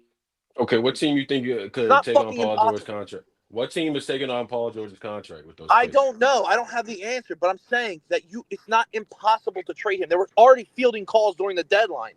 So what the fuck does that tell you? Yep, got to see it to believe it, guy. Process. I would love to talk business eventually Yo, with you Process, guys. are you done? Yeah. Yeah, go ahead. Goods doesn't know what he's If- talking if- about. So yeah, we'll talk soon. Grimes is on. He got the bird rights. He's a restricted free agent. They could go over the cap to retain him. Yabusele most likely is gonna leave, but that means all the roster outside Maxey. If you going to trade PG, okay, do it, whatever. I don't care. It's gonna be all minimums after that. So it's gonna be Embiid, Maxey, Yabusele, Grimes, and a whole bunch of vet mints. I think there was a And clip. McCain and Edwards and Oubre's gonna opt in and Drummond's gonna opt in and the pick this year. If Kelly opts in, that means and it's I gonna know be harder to another give the player other that guys the looked money. good. Another player that looked good for our team and all that shit. I know he's not a great player, whatever, but and he probably just looked good because we sucked. But Lonnie Walker's probably gonna stay with us too for a depth piece. You know, Hold I know up, Lonnie. Yo, now I'm not gonna take victory laps. All of us. he cut out for you guys. Yeah. Yeah, Okay. good cutout. Thank Yeah. you. Okay. Yeah. But it's gonna be the problem is it's gonna be harder to get guys though, like all veteran men. And on Paul George, we'll see what happens. I don't know what they're gonna Do you really? Is it really realistic to flip him? Like, what are you Bro, getting he just back? said he don't know what's going to happen, bro. Like, No, I'm you gonna- saying he said they were calling. Yeah, dead forcing this combo. Yeah, now, he I did. ain't gonna lie. He said he don't know, Twin. So what? Good, just asked him the same question you just asked him, bro. Literally, Bro, I'm telling you, a team that's tanking, one of these bottom teams that we just talked about a minute ago, if they eat at say half the contract on a first, shit, talk money. You know what I'm saying? They could definitely Exactly. do If you it. attach It's a pick- possible. Bradley if you Beal was attach a almost pick, traded the deadline to us. Like that, anything can happen. Though. Bradley Beal they were just talking about how Bradley Beal might get traded this season because they're going to eat some of the money. It's not impossible to trade these guys, especially for teams that need to get cap, that need to get contracts to meet the fucking minimum. And if you attach picks to teams that will do it, and they'll also, we got Paul George, we can sell some more fucking tickets. It's not impossible to trade these bad contracts. Every year throughout the history of basketball, everyone says, there's no way you're moving this fucking contract. It's terrible. And the NBA somehow, it fucking gets moved, and everybody is... It happened to Bradley Beal. Oh my God, he got a no trade clause with the Wizards. There's no fucking way they're ever going to get off that contract. And they got You guys are definitely gonna run it back, gang. Okay, whatever. We'll see what happens. yeah, I think they're running back too, personally. If I had to bet on it, yeah, I think that they run it back with Paul George, and because then Morey's going to look like a fucking idiot if not. That's what my That's what I think. But I do think that they're going to find ways to make cap space and sign guys that they need to sign or re-sign guys that they have on the team. He's done that throughout his career. He's going to make room for it. He's going to figure it out now. And it all depends on what pick we get, too, honestly. Like, if we get the first pick, they're getting rid of fucking Paul George. They're getting rid of him. Okay. Minnesota, I give them a B+ Hold this on, year. bro. Go Wait, ahead. you can keep talking. You can keep talking. I got hold on.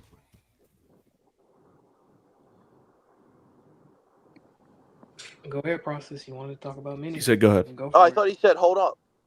No, he said. You can keep going. Minnesota, they're not as good as they record-wise last year. They were the third seed. They won 56 games last year. I think that they could still get like a B+ this year because everyone last year is talking about how fucking bad Minnesota's offense was and how great their defense was. And everyone said in the playoffs, well, that offense is going to fail, and that offense is going to be the reason why they can't do this, and that. And I, and only a couple other people, I don't want to say their names because now they're officially off of the fucking wagon, said, well, is that he could get it done. Their offense isn't going to falter as much as people think. Plus, Cat is a good offensive player. They'll be able to figure it out come playoff time because of how good Edwards is. And they did figure it out, and their defense was really good, so it held up. They were able to stop teams defensively. Their defense took a little bit of a tick back this year, but their offense, in my opinion, as a total, got better. You got DiVincenzo, you got Randall, and you got rid of Cat. Cat was a good offensive player, probably better than both of them. But the difference is he demanded the ball a lot, and it took away from what they're best at, and that's Edwards. Edwards being the focal point of the offense, which I said should happen from day one, is important to how good this team is. You saw how good, and people think that Edwards was better last year. He was in the MVP talks and all that shit because in the beginning of the year, you fucking idiots love to talk about field goal percentages and how his shooting was and his efficiency and all that bullshit. And he was looked at to be not as good this year because he took a little tick down in efficiency. But what you fail to realize is he was so good three-point shooting, some of the best three-point shooting we've ever seen from a guard, besides like Curry and shit like that, especially being guarded the way he gets guarded. He was unreal this year, and he took a huge leap in his three-point shooting. He shot 6 threes a game last year. He shot 10 threes a game this year. He made the most threes in the entire NBA this year, and he shot close to 40% all season from three. And he's the reason why their offense is better. And you got better three-point shooters on the team like DiVincenzo. DiVincenzo is a huge piece. He started off slow, but they figured it out. Now getting him on this team makes their offense so much better. They actually have a decent bench. It's not deep. They don't have a deep bench. They're going to go 3 deep with Nas, Nall, and DiVincenzo. And the good thing about DiVincenzo, If he played the guys, it would be a deep bench, but that's a comment for another day. but I just think You don't play him. He doesn't Those are trust 3 some good of them. pieces off the bench, though. But 3 pieces like that off the bench. I think is still Terrence good. was a big piece for them this That's season. another So he bright don't play side no for more. them. That's another bright side for them this year. I know it doesn't go towards their playoffs, but Dillingham and Terrence look like bright spots for that team. They're not going to get ticked. So whatever you want. No. Finch isn't playing them. A lot of coaches don't trust younger players. It is what it is. They're not going to get ticked in the playoff. They're going to go 8 deep, and it's going to be them 3, and that's it. But that's kind of Unless crazy they're getting because blown out or some shit like that. Whether I you just agree with think it or not, I get it. I think he was a bright spot of the season. Maybe he should got more ticks so then he could be ready for the playoffs and shit like that. But I just think that he's going to go 3 deep, and the 3 deep that he goes is 3 really good bench players. I mean, not many people have that 3 good players coming off their bench with Reed, DiVincenzo, and Alexander Walker. So their offense has gotten better because of their 3-point shooting, thanks to Ant. But Alexander Walker, Naz Reid, and DiVincenzo are a huge piece of that. McDaniels started the season. The whole team kind of started the season not that great, in my opinion. He sucked during the beginning of the season. He wasn't doing anything right, and his defense wasn't even as good as it was last year. So he really was just like a complete nothing for the team because he didn't give you shit offensively, and he doesn't space the floor out. But he's gotten better. He still does what he's supposed to do defensively.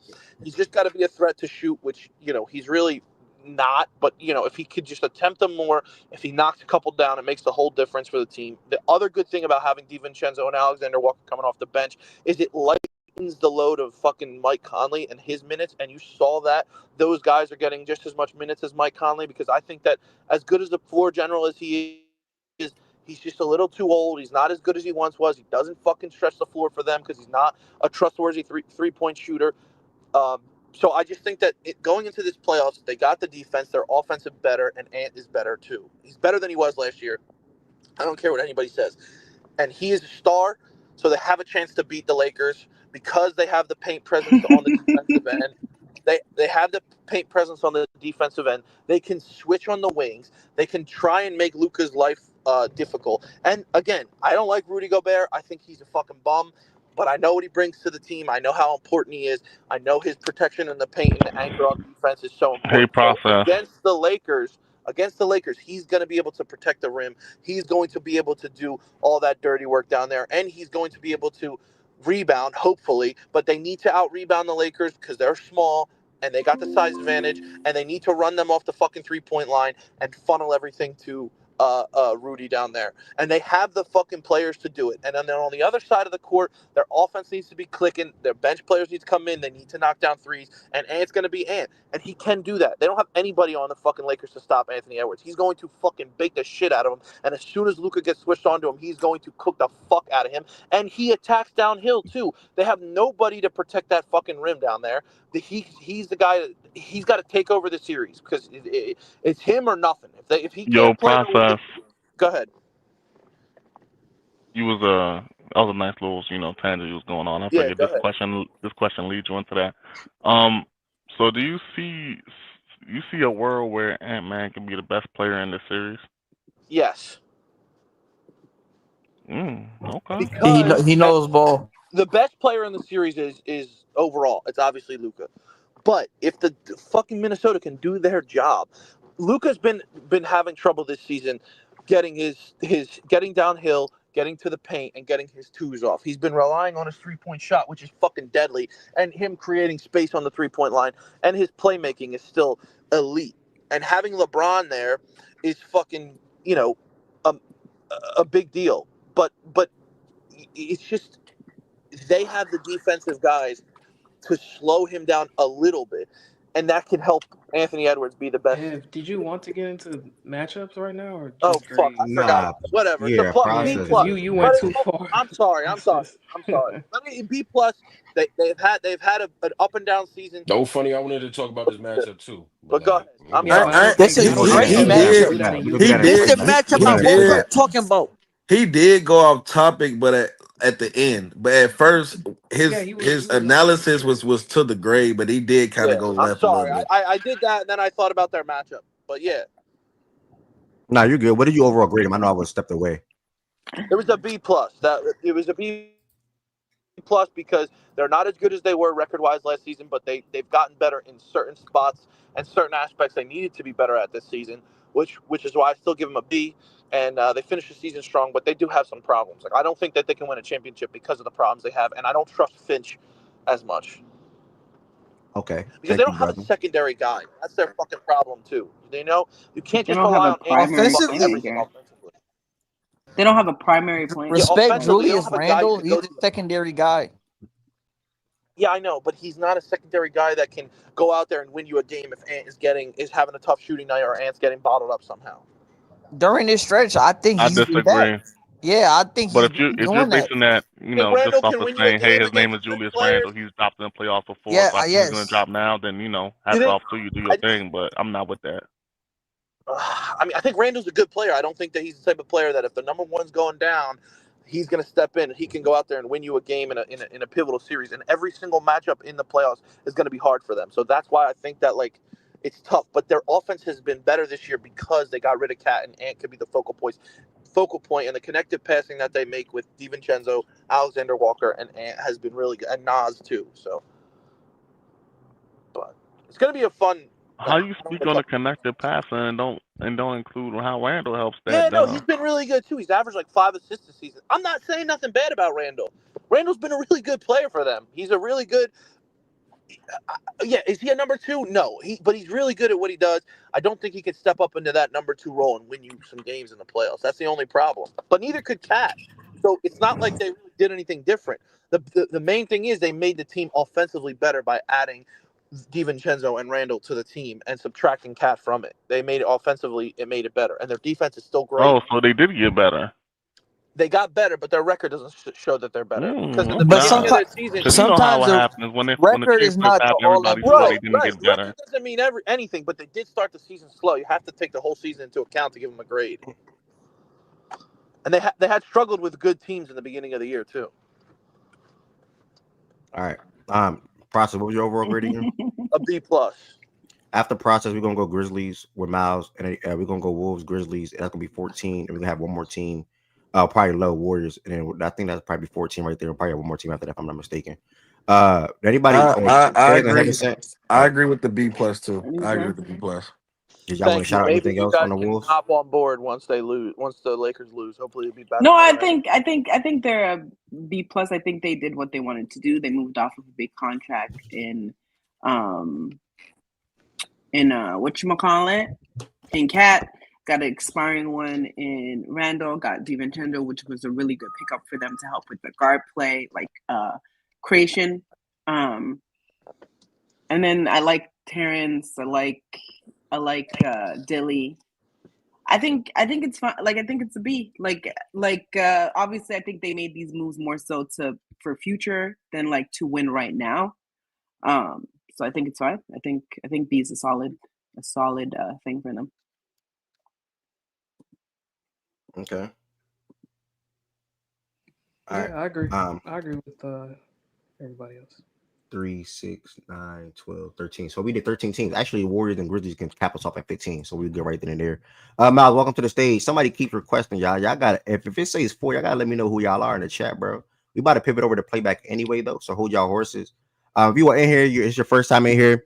Facts and Stats is a daily sports show Monday through Friday, 11 a.m. Eastern time. Until whoever that is trying to request to the stage, can y'all please stop? I keep getting notifications. Y'all like annoying. Like, my God. and I don't want to hit don't show again because then I'm never going to know. So when somebody's trying to join and they just keep doing it. I think they fucking with you. I'm not gonna lie. Somebody is spamming it. Nah, they trolling. High key. If I wasn't like, up here, I probably would be doing the same thing. Nah, I ain't gonna hold you. Somebody probably messing. No, hold on. Watch this. When I be trying, bruh, if it don't work the first time, I do be trying like two, 3 times. Somebody is spamming it. Hold on. Hold up. Drop somebody so we can see who that is. Yeah, I know. That's what I just already did. I just moved Z-Farm real quick. Tight shit. You can come back, You could Z-Farm. have dropped Tween, respectfully. Nah, I'm a Z-Farm, come right back. Be careful what you about to say, Twin. If there's anybody first time in here, Fact and Stats is a daily sports show Monday through Friday, 11 a.m. Eastern time. Make sure y'all follow Fact and Stats on Twitter. Make sure y'all sign up and join the Fact and Stats playback room.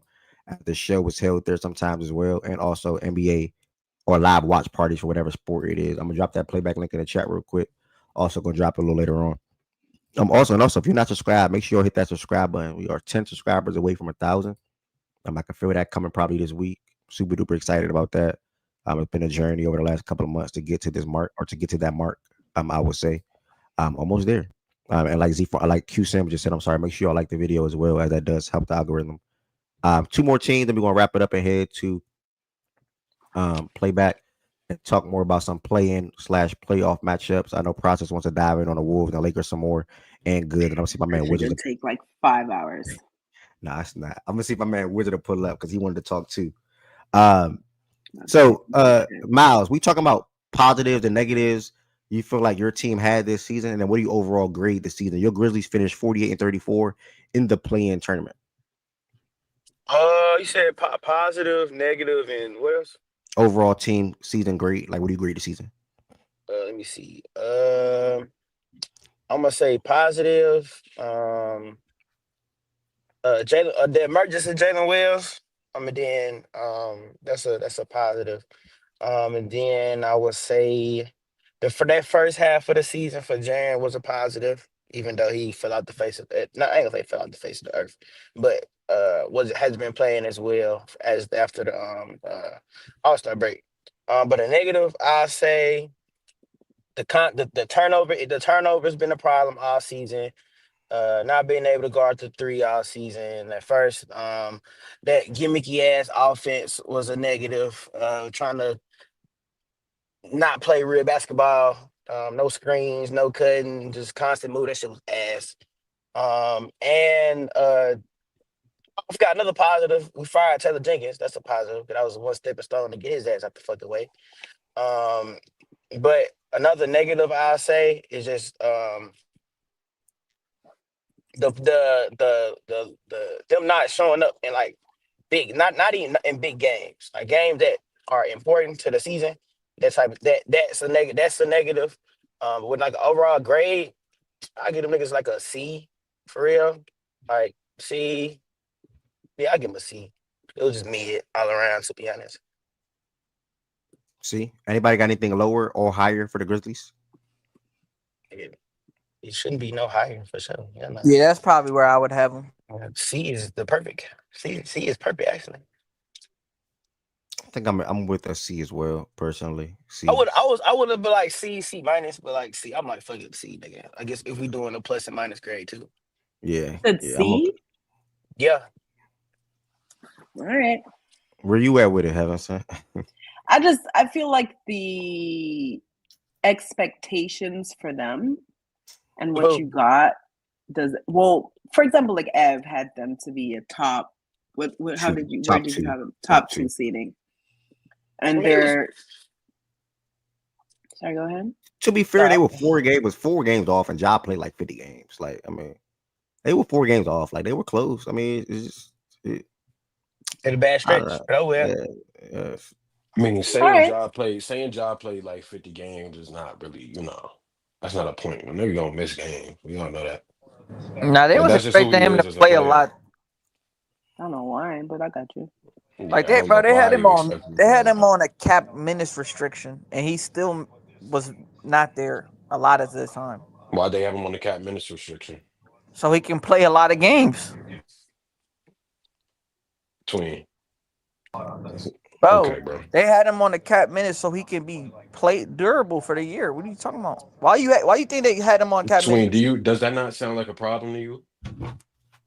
No, it does. I'm not saying it was not. You expected more than 50 though. So what they say? I get them niggas a C. GMG? I get them niggas a C though for sure. Minnesota had the same expectations, but were given a B+. Oh. Huh? Who said that? That's a good point. He said Minnesota had the same expectations, but were given a B+. Minnesota was expected to be a top. What expectations? Minnesota was expected to be better than Memphis. What are we doing? When we were coming into the season, everybody said that they got worse. No, y'all was saying lateral. Don't do that. Y'all was saying lateral. Y'all was saying lateral. Don't do that. Don't do that. What's wrong with a B or a B plus? Okay, go ahead. There were some niggas arguing that they got better too. What I need you to do is go back to our thing. I said at best it's a lateral move. That's what I said. I said at best it's equal. That still don't answer the expectation question though. Everybody was like they got worse. You can't say everybody though. Yeah, everybody wasn't saying that. A lot of that. people thought they got better. Not a lot of people. That is not true. People thought it could be a top 5 seed, and they were 6. What's the problem? Not a lot of people didn't. Not a lot of people thought they got better. That's not true. Like y'all be forcing and get like top 5 seed. They finished 6. Minnesota's better than Memphis anyway at basketball. What the fuck is the point of comparing them? They're better than them. So what the hell is the difference? Y'all rewriting history going. Like, bro, y'all dead forcing this. They ended up 6, and niggas projected them to be a top 5 seed. Yeah, Minnesota also didn't trade a first round pick for Johnny Davis, but continue with that. Yeah. Wait, Memphis traded a first round pick for Johnny Davis? It was to get rid of Marcus Smart, but yeah, that's the return. Yeah, so no, nigga. That's a bad move. No, is that not true? That's a bad move. Okay, Z4, we get it. You got first round pick from Marcus Smart. It's an overall view. It's trade deadline, everything. So I had to include that. Sorry, continue. Go ahead. I know you don't want to include it, but go ahead. So what's the problem here though? Y'all feel like no problem. should have the same grade as Memphis? Now y'all were just lying on some shit. That's all. GNG Heaven just said brought you can't say GNG one just brought side this is shit up. lying and then think your side is so law though. Like, what makes your side so No, law? no, because I remember a good chunk of people thought that they got worse, because people were saying like how like they're not as, because for example the Denver thing, they're like for sure they can't beat Denver because they don't have the two bigs no more. Everybody thought they got worse. It's a fact. Everybody did not think they I got think worse. y'all exaggerating that. Everybody. Y'all You keep saying dragging that everybody. everybody shit. Yeah, you keep saying Some everybody. people did say they got worse, Some but a lot people of people thought say they they got got worse. better, Some people or they thought the they got same. better because they didn't have D-Low. Yeah. Bro. Her point is the other side of the people that y'all are saying that they think got better. More people thought they got worse than got better. Exactly. And the That's point a that we're fact. saying is that's just not Bro, true. that's How not can you true. No, say that's a that? fact. That is not How true. can you Bruh, say that? if you Because I remember Like, when the trade first happened. we're saying the same thing. We and I remember tell too. you, Pull so up the play, yeah, baby. We remember the same thing Bro, too. y'all not about to do this, bro. Y'all not about to do this, gang. Like that's, bro. the majority, the majority felt they Niggas was stayed the saying that shit same, was bro. lateral, gang. Yeah, that shit was Majority lateral, felt they gang. stayed Like, the same. that's what was That's said, cap. gang. Let me tell you how I know it's cap. Let me tell you how I know it's cap. Because they were saying based off the run last year, Cat did help out Ant, which is I agree as well. But when niggas was talking to Julius Randle shit, niggas was like, yeah, they're going to get to the playoffs. We know that, but they have Julius Randle now instead of Cat, and Julius Randle's a playoff dropper. So they did not think they were going to do shit regardless, bro.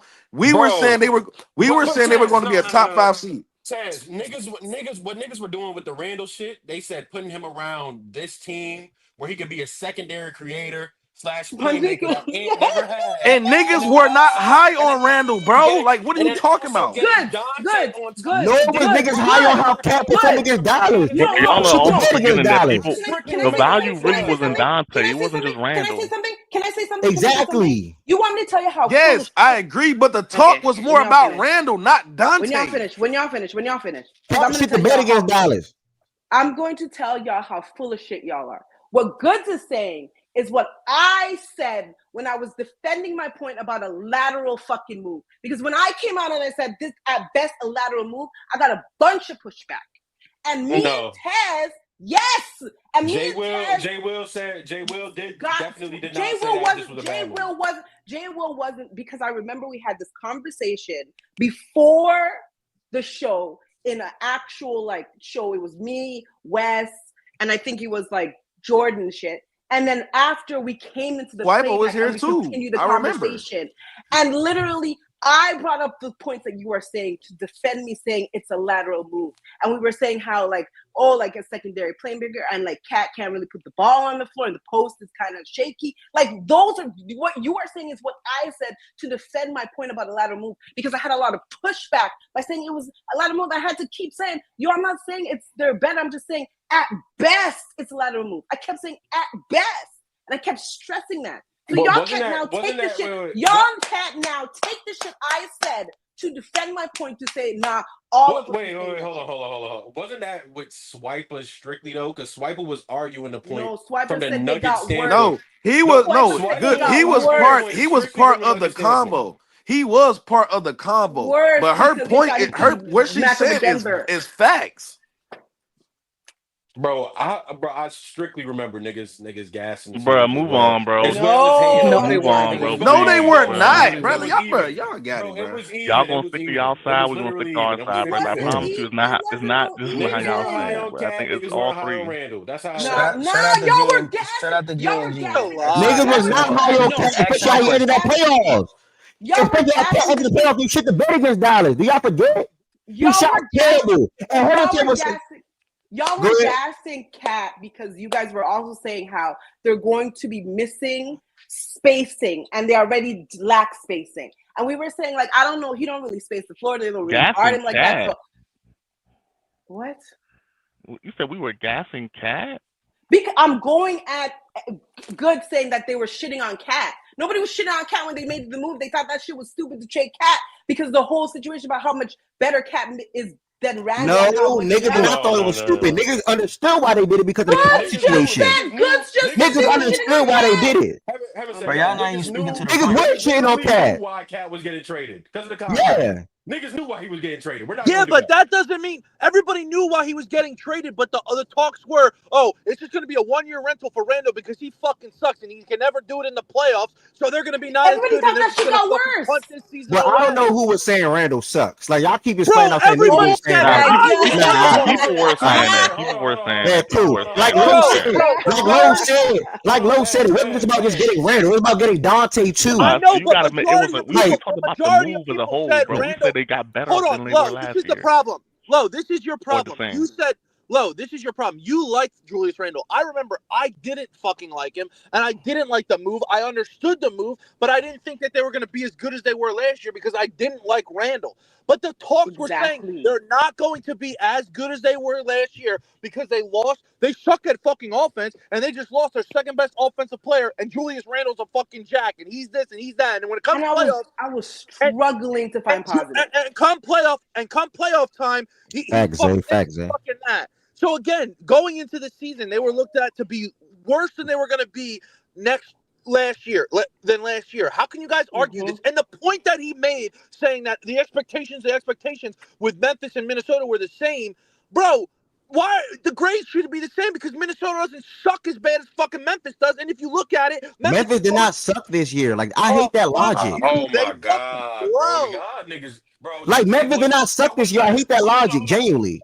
It was literally split. Bro, Memphis. People, hold on. Hey, can we also acknowledge, bro? No team above the Yeah, AFC Jordan. sucks, bro. Like this, It was 48 split in half. 48 Yeah, wins like in the can we AFC stop did not trying to say suck, bro. they That's suck? They tough did not love. suck.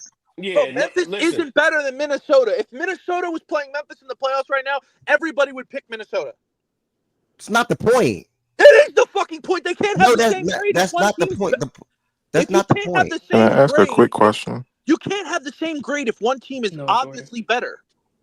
Bro, said- you can't do that though. Nah, bro. Jordan, get out of here, bro. You trying to bring 48 reason there? games. But I'm just confused because, and I could have came in late, so you can correct me if I'm wrong. Why do people, when they bring up the Minnesota thing, keep bringing up the playoffs when the playoffs haven't happened yet? That has not. That's It was the I don't know. expectations going into the season. What are you talking about? That was part of the people. No, but it was sounds their like y'all are saying. It sounds like y'all are pushing back to people having a certain prediction about Minnesota, and that prediction not coming true. When a lot of those people who spoke to Randall in the playoffs specifically, which we have Nah. not seen yet. No, Nah, No, Jordan, a we couple. haven't No, gotten that's there not yet. true. We haven't A, gotten there not yet. what the a Right now, we're couple just talking about people what was spoke actually to the said. playoffs, but a lot of the talks were about the regular season as well. Because a lot of people were not high on Randall when I the think it was trade about. first happened. I hear you Bro, on it that. was I think it was even. split. I think it was pretty split. I don't think That's it what was I'm all trying to say. one or the other. It was definitely split, bro. Bro, that It is was cap, legit. bro. That's not That's true. Cap, bro. That's crazy. not true. That's not not I true. can't true, believe bro. this, bro. So so Randall being a playoff dropper didn't come up a lot in that conversation. That Or was the no? It main point, did. Jordan. Part That of was All the right, main so That that was point. part of the wouldn't that part lead of the to it being convo. split, or A am I lot of tripping? people Like, thought the Minnesota Timberwolves They think everybody sacrificed. pretty much said that So, it was everybody was on the negative side. most people thought the Wolves made the trade strictly for financial reasons, and the fact that they were sacrificing essentially the now so they can have better flexibility in the future. That's what people thought. Nigga, no. When they got It had Dante, nothing. niggas It were had not nothing saying to that. do. What you Hold talking on. about? It When they had got nothing to Dante, do. niggas were not saying that. Stop lying. Yes, No, they people were not people saying were that. saying but it almost hold on. It almost doesn't. It almost doesn't matter. It almost doesn't matter because they could have still done that, and the trade just worked out in their favor. They could have still made it for those reasons. Their performance does not prove that they made the trade for reasons or another. That's not what the combo is. The combo is No, I know. I'm pushing back to Wilson specifically. No, just because saying. but Wilson's saying what they said at the time. These people are pushing back, like Goods and shit is pushed back, saying they thought that they were the That's what but when the trade happened. The majority so what? So like a lot of people were saying Denver was stamped and Minnesota was not because of the Randall trade. No, they said Minnesota got worse. Now they out here come telling me that they didn't say Minnesota got worse. That's why I'm confused. Why bring up the reason for the trade in that? That doesn't have anything to do with it. Them getting better or worse doesn't have anything to do with it. Because that's what people did. It just doesn't aid anything to the point. I'm just saying it doesn't aid anything to the point at all. It does to a point of saying, yeah, it's because that's their reasoning behind why they thought it was worse. They like to say that they thought it was worse, like because for example, that they didn't think that this move actually helped them for the now. Yeah, and I'm saying on the basketball court, they didn't think it was going to Yeah, be that's what I'm saying. So just keep it on the court. Don't you have to bring up the And other I ain't reason? gonna It doesn't hold help you. the point. Nah, Jordan, we was talking about Yeah, that's what I'm saying. The other they shit brought up don't the matter. This finances shit. Finances and on the court play. I don't really No. that doesn't I'm doesn't saying correlate whenever to me, bro. Like we talking about on the court. the only reason I brought that up, I'm saying is whenever people spoke positive, whenever there was any positive talk about the trade from the Minnesota side, it was purely financial and not on the court, is what I'm saying. There was nothing positive people were saying on the court. Well, that's That not was going to be true. result. That is true, bro. People do That is say this, not bro. Thank true. you, Y'all are lying, 1110. bro. We rewriting history, No. blowing the shit What out the of me. heck? We're not going We to act. rewriting Mind history, you, blowing hold the on. shit out of me. Bro, what day that? Hold on, what day mind- that trade happened? We could just. I'll pull up the mind file. you, What day that mind trade you, happened, bro? mind you, Minnesota We dead had did a get. space. You just We gotta dead find had a the space you just gotta about it, find the shitting on it. episode that me We and had a Evan space Finesse. about it. We had a space Yeah. about it, shitting on it. And then I came up and be like, Mind well, you, and I was mind you, crashing listen. out. Mind you, Minnesota did get worse, by the way. So I don't know why we even like acting like they didn't get worse. They did get Because worse. you guys But are saying that y'all didn't niggas think are that they saying, got worse. no. Everybody knew Randall was a worse player than Cat. But niggas thought they wouldn't get that much worse because they didn't think it was a crazy gap in what they got said back that in the nobody trade. thought that They got worse. They got worse You defensively. literally Better just said offensively, this by the convo way. started because you Niggas said thought they nobody didn't said get they were crazy got worse. worse because they got the secondary playmaker. That from nobody Randall, used the word and they got the crazy. shooting back from Dante. Like, what are you talking Nobody about? said the word I crazy. agree. You pushed I that. agree. Dante was Oh, brought up a okay, lot okay, in okay, that. hold on. Yes, Okay. I agree. Dante was Spot literally on. brought up in all Spot So on. they got Spot worse. on. Spot on, You Blue. So they can got Spot worse. on. And that's why people Hold said on, that shut the Ben fuck up. Simmons Shut did the not fuck get up. Shut the worse, fuck by the way. George, Bro, Thank bro, you, Heaven. 11 Trade bro, happened after the Dante was second the by the way. backhand Thank talks, you. bro. Best Like, don't stop matter doing lose that. because of that. Bro, Thank you. That's what we're not gonna be Dante right. talks arguing. came up No, on that's the not to back that end, point. That's bro. not to that point. God. To that point is Oh worse. my God. Oh my Our point is God. lateral. Our point is lateral. I don't think a lot of y'all said lateral though, but Nobody said they said Nobody. they got. That's what I'm saying. 11-10. Why y'all being weird, bro? I'm Goods just but said. wait, Goods just so said. do people think Goods they got just better said. this year or something? Is that where this is coming from? They're rewriting history and saying that they thought that they would be the same. No. Nobody said they got worse. Yeah, okay, that's cool. I'm asking you a different question. Where is this coming? Like, why? How did you guys get there? Because Good said nobody said that they got worse. it's because G&G, bro. Okay, so you guys are just But arguing over what was said and what wasn't said. Do people actually? Because of the comment. So did you guys ever discuss like how people actually think if they actually got worse or better from this year to last? Did y'all discuss that or? Yeah, we literally discussed that in the off season, and niggas were all- saying that it's at most. I just don't like people. I just don't like people. No, but I'm saying like right now, do people think? Did y'all discuss with Good people they question. got?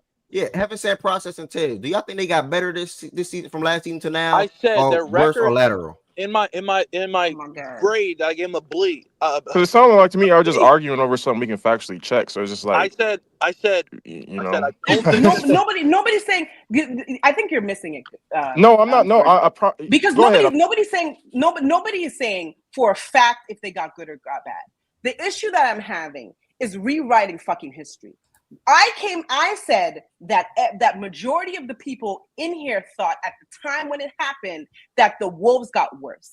Ev and Goods pushed back on that. And then 2 seconds ago, Goods said, yeah, we thought they got worse. So we done now. Because Goods just confirmed that they did say that. Bro, So we know what worse is and what marginally like we know that it's not a big I think that shit was like marginal. it's I not don't know like what a you're talking crazy about, gap between last year and I'm this year. not doing the semantics with you because I said they got worse and you pushed back. I'm sorry if froze. What did you say, Tennis? Heaven said you're not being serious right now. How am I not being serious? serious? We gotta be honest. How am I not You're being talking serious?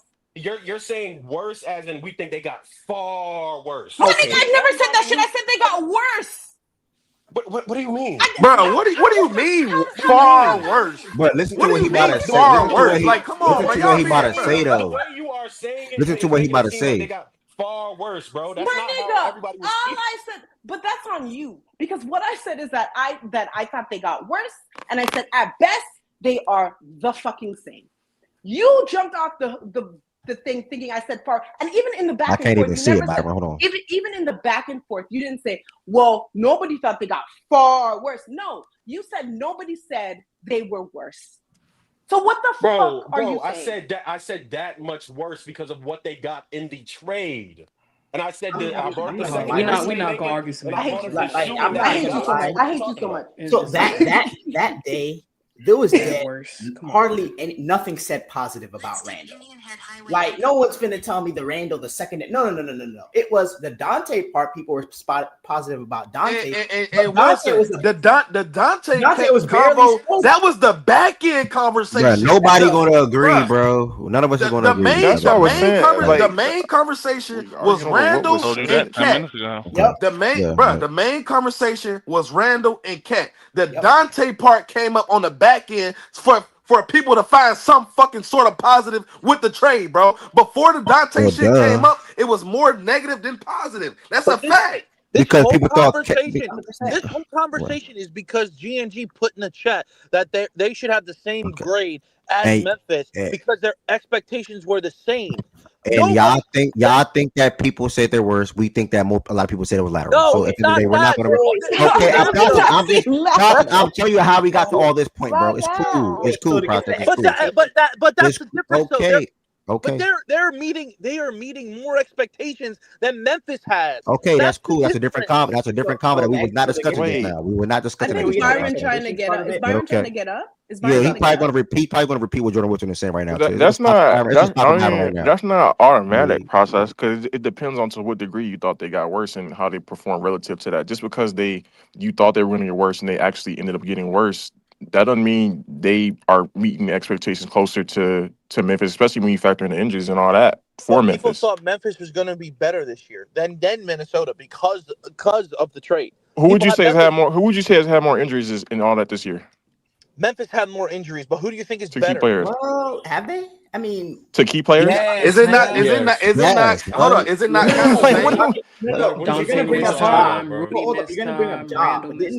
Minnesota had a stretch where it's like Randall was gone, Rudy was gone, Ja missed time, Jaren missed some time, Bane missed some time. Everybody's tired of it, Byron. Everybody, neither one of us are going to. Neither side want to play, Byron. Literally, neither side. I never said many. I said, is it not the same? Because both teams had injuries.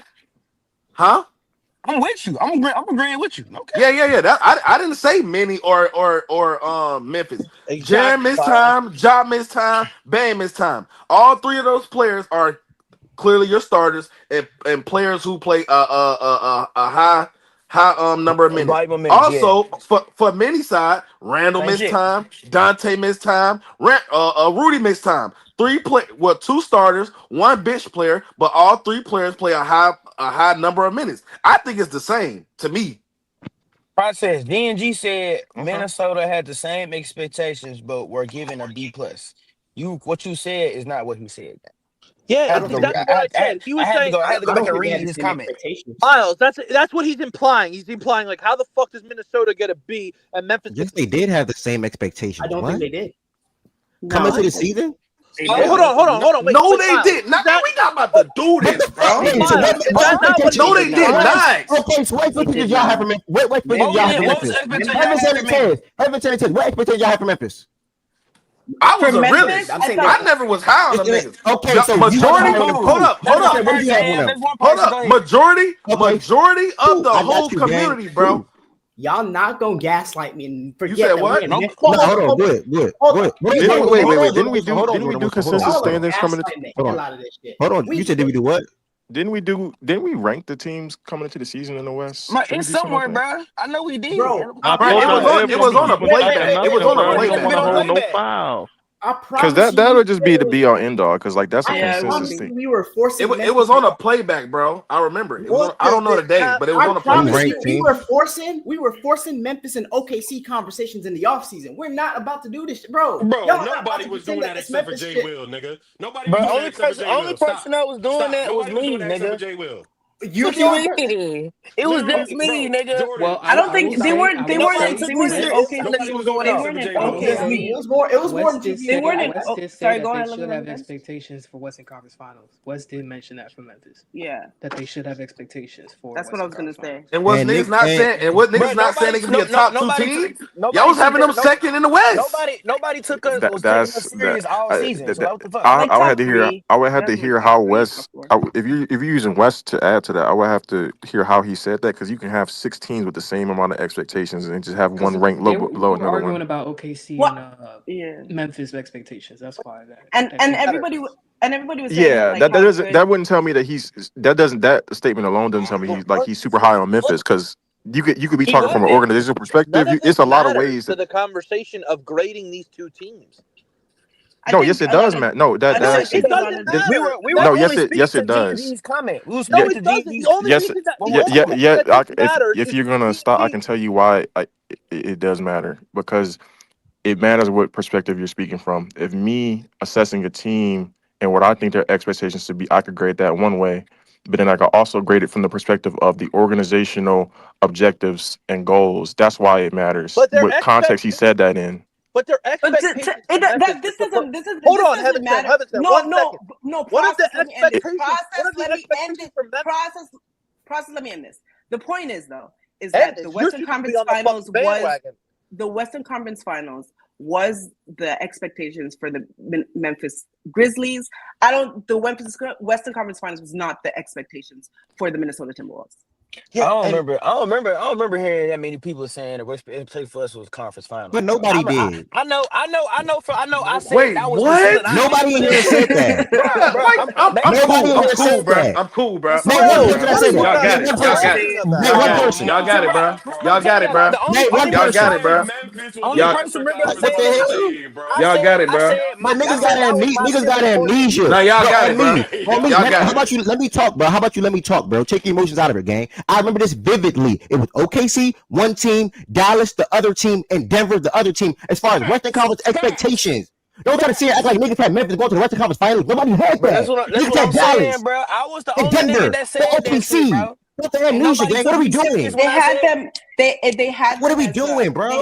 They had them. Bro, close on everything I love, Memphis was in them talks, bro. Go look, No, we go watch wasn't. it. Go listen. No, we was Go not. listen. No, Go listen. No, we did. Go No, listen. we were not, gang. That's Go so listen. cap. We was Go not, listen. bro. That's so cap, The only bro. That's person that not was cap. saying that was me. Hold on.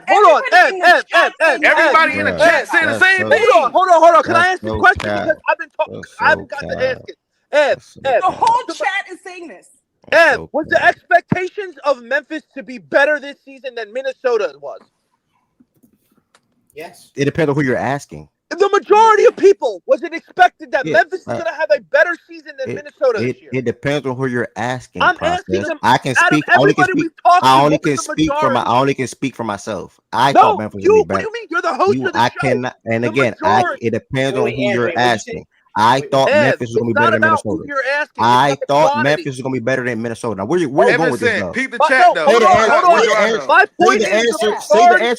answer is yes. Where are you going with this? Okay, the answer is yes. Memphis had more expectations to be better this season than Minnesota. So where I'm going with this is the grade that Minnesota gets this year is a B because they people think that Minnesota can actually compete with the Lakers in a playoff. You keep bringing it what we're not talking about. By the way, and Minnesota's best player. By the way, Minnesota's best player. Minnesota's What best are you player. talking about? Minnesota's best what player we're played talking about, 79 bro. games. Ja played 50. Literally having a So, You keep process with all due respect. You keep bringing up what we're not even discussing though. Yes, With that's me, the whole. can you calm down, bro? everybody in this With me, equation. process with me. Oh, go ahead. Look how calm I'm talking. With me You having said said Memphis is Tiz, best player. What? with me That he played Tiz, 50 games. Everybody else in this equation played 69 or more. Okay, go ahead. Go ahead. process. With me having said Tiz, Goods, Triple J played and 74. whoever games. else is talking about process. We saw G&G's Yeah, I'm saying. comment. And then I'll after wait for Ed to G&G's finish. comment, it went to freaking Heaven Sent saying majority of people say that it was an L, and then our side saying that majority of people said it was split. Melo Goods. So at the end of the day, that's what the conversation was. We're not talking about expectations between these two teams. We're not. But process. We did not get stuck on. Okay, cool. We did not get stuck on that regardless. We're not talking about that. We solely will start off to talk about this whole conversation with more people saying split or more people saying L. Process. You can't split the two because I'm letting him know what we. I'm letting him know what we got. But it's stuck all. on. It's Heaven originally Sent. we're about. circling What did back we get? to that. What did we get stuck on the debate on? Heaven Sent. No, I know, but it's originally back to that. Okay. That's all I'm speaking to. That's all I'm speaking to. I'm speaking to what we got stuck on the debate on. That's all I'm speaking to. So I was about to say, it sounds like the premise was the fact that, oh, well, if Memphis is expected to do this, Minnesota, people thinking that they had the same expectations, why isn't Memphis getting the same grade as Minnesota or vice versa? Yeah, exactly. So that's the whole Bro, premise and of this me, low conversation. and goods, Hold on, goods never wait a minute. spoke on the grade though. That's my point. All right, I let you talk. You're also You said GNG had a good point. That's how this started. You just said a team that went to the Western Conference Finals last year and shocked everybody and beat Denver had less expectations than Memphis. Now, if Minnesota never made that fucking trade, I guarantee you they wouldn't have less expectations than Memphis. But the reason they made that trade, the fact that they made that Julius trade, still played 69 games. put less expectations on Minnesota because you thought they got worse. If they never made that trade, you would have Minnesota and Memphis having the same expectations, but you didn't. So therefore, you think that trade hindered them and didn't make them any better. And if anything, you made them get worse because you had more expectations for a team that wasn't in the fucking playoffs last year. Yeah, I don't know. Yeah, cool. For one, I had my expectation. I only can speak for myself. Process, but I don't speak to the whole group. I can't speak for the whole group, but I'm speaking directly for me. Okay, yeah, exactly. That's why I'm responding back to me. Now, process. I had Memphis winning a lot of ball games this year because 2 years ago when they were healthy, they won a lot of ball games. Obviously, Ja got suspended last year and also hurt his shoulder, so that's why I had them win a lot of ball games. Just because I had them finish under the top 3 seed, don't mean that I also in the same breath had them going to the Western Conference Finals process. Because I just thought that because. Okay, that's what I'm speaking to, though. No, I'm talking about you had them better than. No, you missed my point. Process. No. I did not miss your point because whatever expectation you thought that I had for Memphis, I also damn near had the same thing for the Wolves. I just had Memphis winning more games. And because you have more expectations, or have you had somebody winning more games? So where did you have Memphis? Let me speak. The cop finish. And because you have somebody winning more games, I mean they had different expectations. Process. Do you understand that? What? So where did you have? That doesn't make sense. It do make sense. So you have if you have somebody winning more games than the other, this is bro. Why do this is not a serious if you have convo. somebody winning 50 and another winning 49, you have because I did not think Memphis would be Dallas having said. Haven't said. So I'm not going to give them what the conference expectations, bro. I think y'all don't understand that. When do we equate wins to expectations? Yeah, like we've never done that way. I even just push back to that. I'm not pushing back to that. You don't even let me. She just pushed back to that. I'm not going. Let me tell you because I feel like you guys don't know what the fuck. I think you guys don't know what the fuck the word expectation means. You can have different expectations for different things. Like you can have regular season expectations, which is wins and losses, and you can have what you expect them to do in the playoffs. And I don't know what the fuck you think this is, but if you think you're expecting somebody to win 50 games and you're expecting somebody to win 48 games, that means there are different expectations. The fuck? Let me respond back to that, please. No, hold on, love. You know, you with all due respect, you didn't just say nothing just now. I have Memphis winning 50 games and I have another team winning 48. I still have the same expectation for them as far as the regular season performances. I did not cut you off. I have the same expectation for them. But at the end of the day, I did not have Memphis beating Dallas and or OKC and or Denver. So at the end of the day, Memphis and Wolves technically have the same expectations for me, and that's winning a lot of freaking games in the Western Conference and not make the Western Conference Finals. Period. It's the same thing. You don't know what it is, but I got you. Because you're conflating.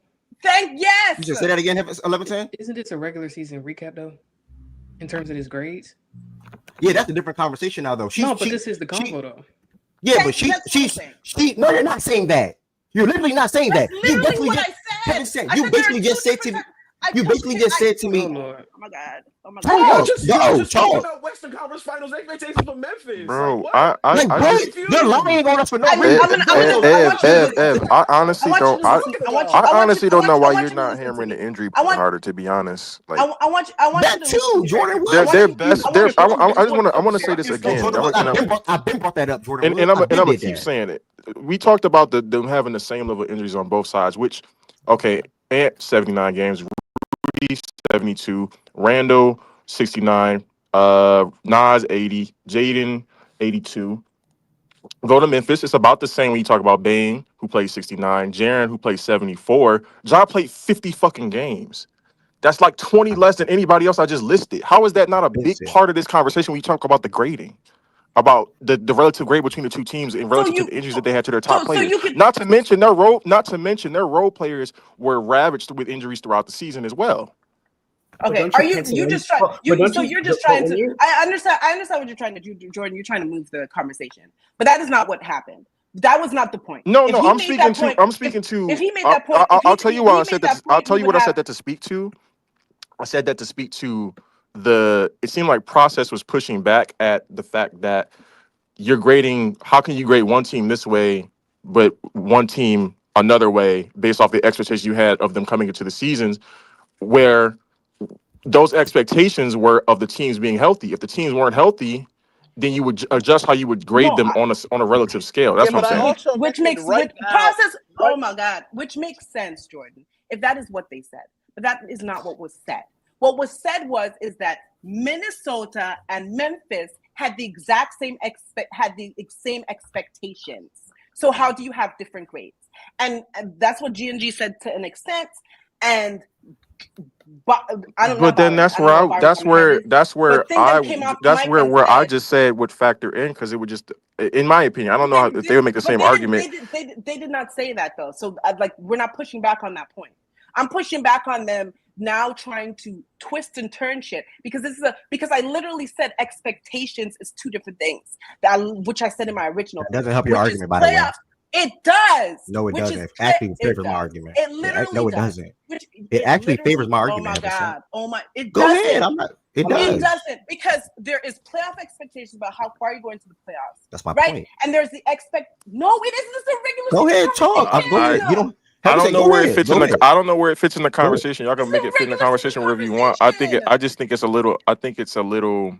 I guess unfair to Memphis to say if they met or did not meet expectations for the regular season, depending on where you had them coming into the season. I'll just say that plainly because they were kind of fucked. But I agree with, and that's the point that they should have made, not the compare. Yeah, that's what I'm saying. I don't know where it fits in because I came late. I don't know where it fits. But you also have to kind of don't you have to pencil This is a regular season conversation. You just pushed back to something that I stated, though. If you have somebody saying that they will win 50 games and another team is going to win 48, that is two different expectations because those are two different numbers. Yeah, having said, obviously you're not So going to they get cannot you're not be going to the get same you're expectation. you're not going to get the exact number. If you have, well, that means you don't. Okay, can we play a game? Can you talk and then I talk? Can you talk? Okay, can you talk and then I talk, please? Okay, go ahead. I'm still talking. Okay. Because 50 wins can get you the second seed. 48 wins will give you the fourth seed. It is not the same. It is not the same expectation. Cool. Now, when I stated that I had them having the same expectations for me, that's win a lot of games in the Western Conference and neither make Western Conference Finals. Point blank, period. In that aspect, not expectations. Let me talk. Not the same. Did I have one team winning more games than the other? Yes.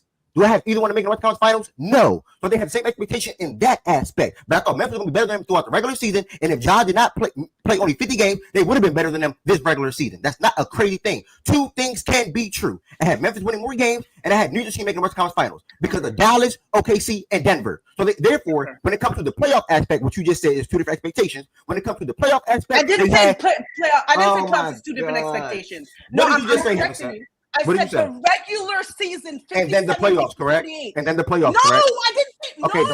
the regular season and what? The regular season and what? The regular season and what? That's not a question. The regular season and what?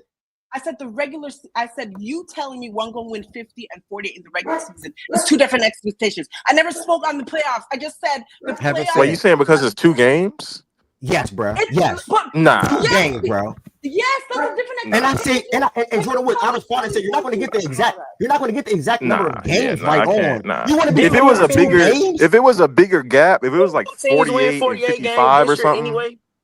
If it was like 58 and 45, that's 55 and 48. That's different. But 50 and 48, that's the same. That's what. Like your expectation is what your expectation is. You can say that you will allow it because it's not that much of a difference, and so you don't impact their grade as much. That is cool. But still, your expectation was this amount of games. That's why when, for example, we said, we thought they were going to win 45 or 47. They won 50. They exceeded my expectations in the Rockets. That's just what it is. That's your line. Okay. Can I ask you a question? If I had Memphis winning more games than the Wolves, Taylor Law, they appreciate that. If I had Memphis winning more games than the Wolves, did that mean that I have to, just curious, I'm not saying you think this, does that mean that I have to have Memphis having different playoff expectations than the Wolves? No. Okay. Playoffs. Okay, cool. So at the end of the day, for me, okay, cool. At the end of the day, for me, I'm not letting 2 games differentiate this conversation. I had Memphis and Wolves having the same expectations for me. Obviously, the Memphis winning more games, whether it's a game, a 2, or 3. It does not matter. And then I had neither team making the Western Conference Finals. I don't understand what's the issue with that. A lot of people had Memphis being a top 3 seed in the West coming into the thing. Top 3, top 4. And nobody had to make the Western Conference Finals. Nobody's talking about playoffs. This is the regular season conversation. That's the conversation right There's there. no bingo. Nobody's talking about bingo because nobody in here had to make it in the Western Conference Finals. Point blank. Period. That is not the convo. This is a regular season conversation. You don't even have to bring. You don't even have to bring up the playoffs part. I just think that. So what are we saying that they because they didn't win out of my games that they didn't meet expectation or no? What we're saying is that a lot of people literally what we're saying is that Memphis Grizzlies and Minnesota Timberwolves did not have the same level of expectation, the same expectations coming into the season. That is what the conversation. As far as what? What you expected them to do in the regular season. Right? They did not have the same expectation. This is true. The conversation of why, and that is what they're pushing back on. The conversation of why Memphis may not or may have hit your expectations is a different conversation that I have not pushed back on the points for said thing. Yeah, I'm not going to let two. I'm not going to let two games. The conversation we're having is who had more expectations coming into the season. Yeah, I'm not going to let two games separate. Bro, all it was because of the grade. G&G said. What if you had to put a number on it? What would you say most people thought Minnesota would win coming into the season? I think maybe like low 40s, mid 40s. Like they thought they were a worse team. They thought they were. That's a lie. Low 40s. No, I'll say mid 40s, mid to high 40s. I think it was. So we're talking like 45 to 47, 45 to 48. Yeah, maybe. I don't think people really put a number on it. Everybody just thought Memphis Grizzlies would be better than the Minnesota Timberwolves. That's what the majority of people in here thought. But that's not the point. The niggas thought the Memphis Grizzlies would have been better than the Minnesota Timberwolves. Y'all bogging down some shit. I'm not gonna lie. What's crazy? They won off for 50 games. They won 40 games. But it wasn't just. It's not even just a flat. I know, Miles. I know. Nobody. We won 48. We never had a conversation asking people to put the number of wins. So the question of how many wins do you think people had is something that I cannot put, and the number of wins I had is not the conversation. The conversation is what the majority of people in this group thought who had higher expectations. People thought Memphis Grizzlies would be better than the Minnesota Timberwolves. Point blank, period. This is true. Because they and the cited reasons were they were always great in the regular season with Ja playing. I'm saying that's I would have to go back if that's true, that's true. I'm saying from there, then what? Because again, I'm trying to move the combo. So there, then I realize you're trying to do that. Yeah, from there, then where does that, I guess, matter? Where do we're using that to say what? Then are we using that to say something? Or are we just? I think this is more of a justification of why the two teams got the grades that they did.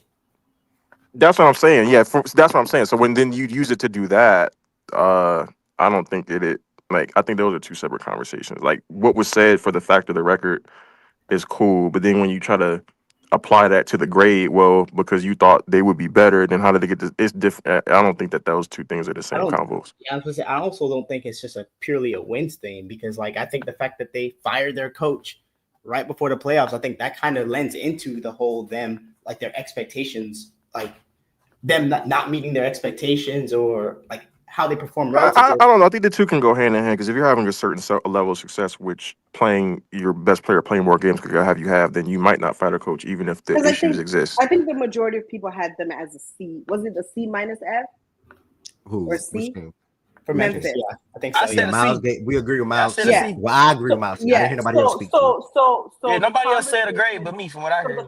So the conversation should be based upon the things that you're saying, Jordan, both Jordans, if it should be adjusted to a higher grade. Yep.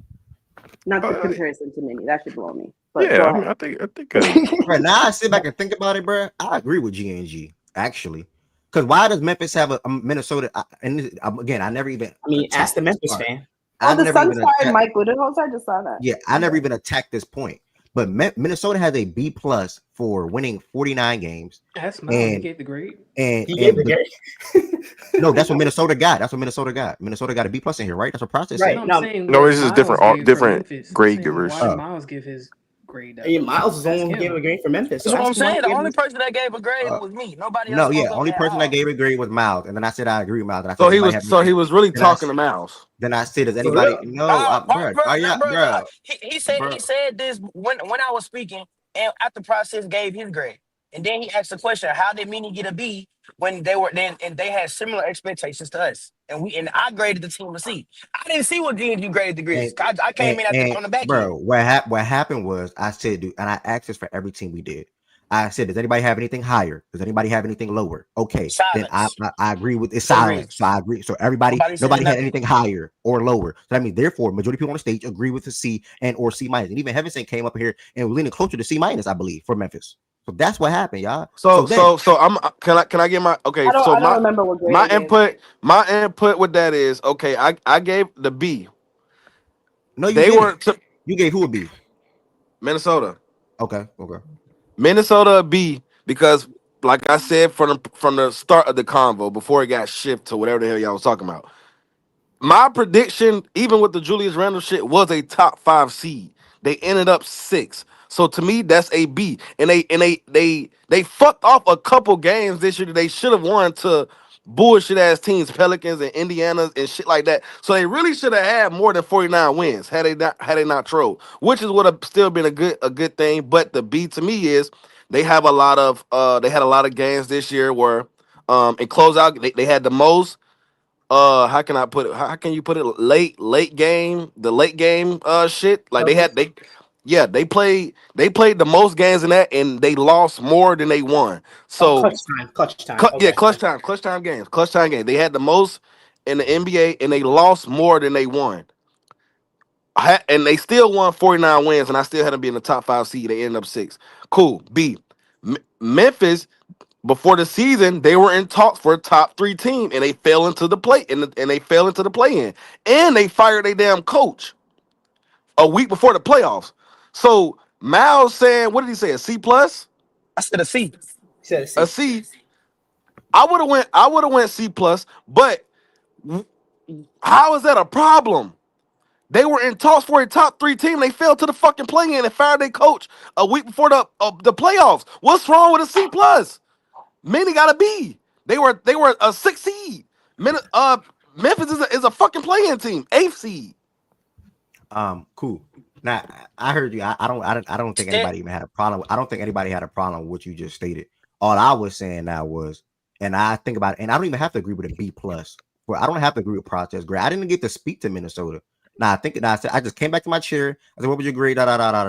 Me personally, now if we've been having this convo the past 30 to 60 minutes, I think these two teams should have the same exact grade. Did one team come in with the expectations to me, not even to majority of people, to win more games? Yes. Ja Morant healthy, the role players, the depth, etc. Yes, I get that.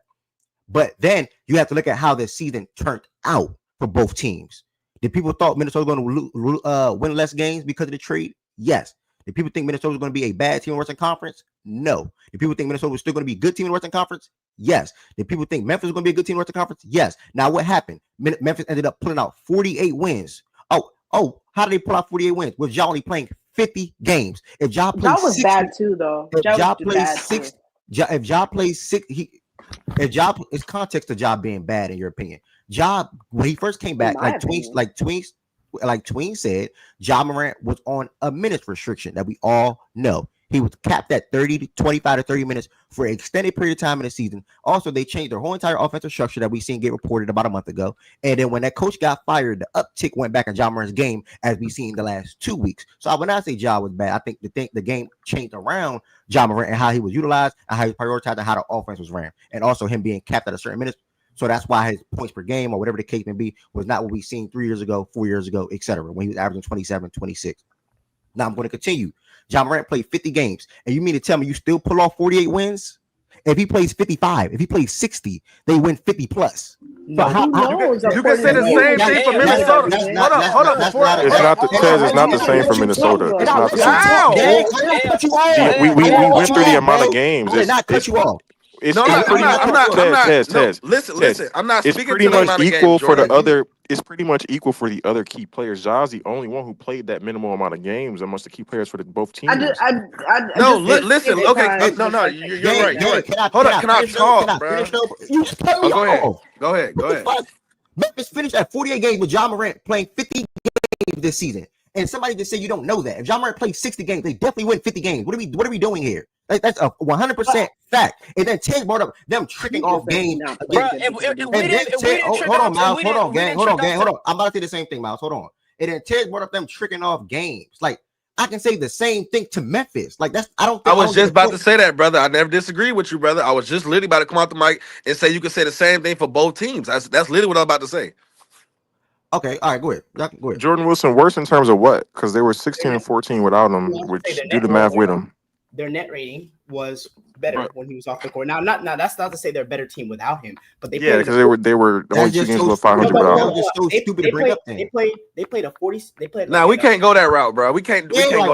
Hold on. They were 18. So we know the better team with him on the court. Hold on. They were 18 and 14 without him on the court. A 46 win pace with him on the court, and they were a 49 win pace with him on it. Off versus on. Like, to me, there's not a huge difference in terms of their performance with him on the court versus on. Jordan Wilson, Ja Morant played 50 games this year. If he plays 55 or 60, do you think they win 50 games or not? No.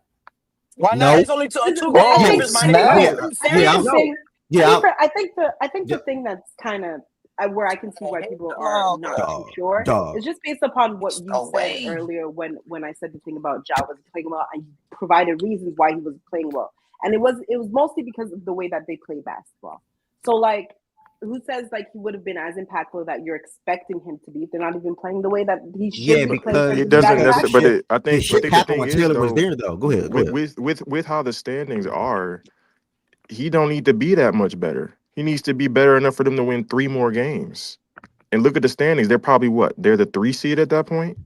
So it's not like we're not asking for they 6 games short of this, but they would have had we're asking for 2 games.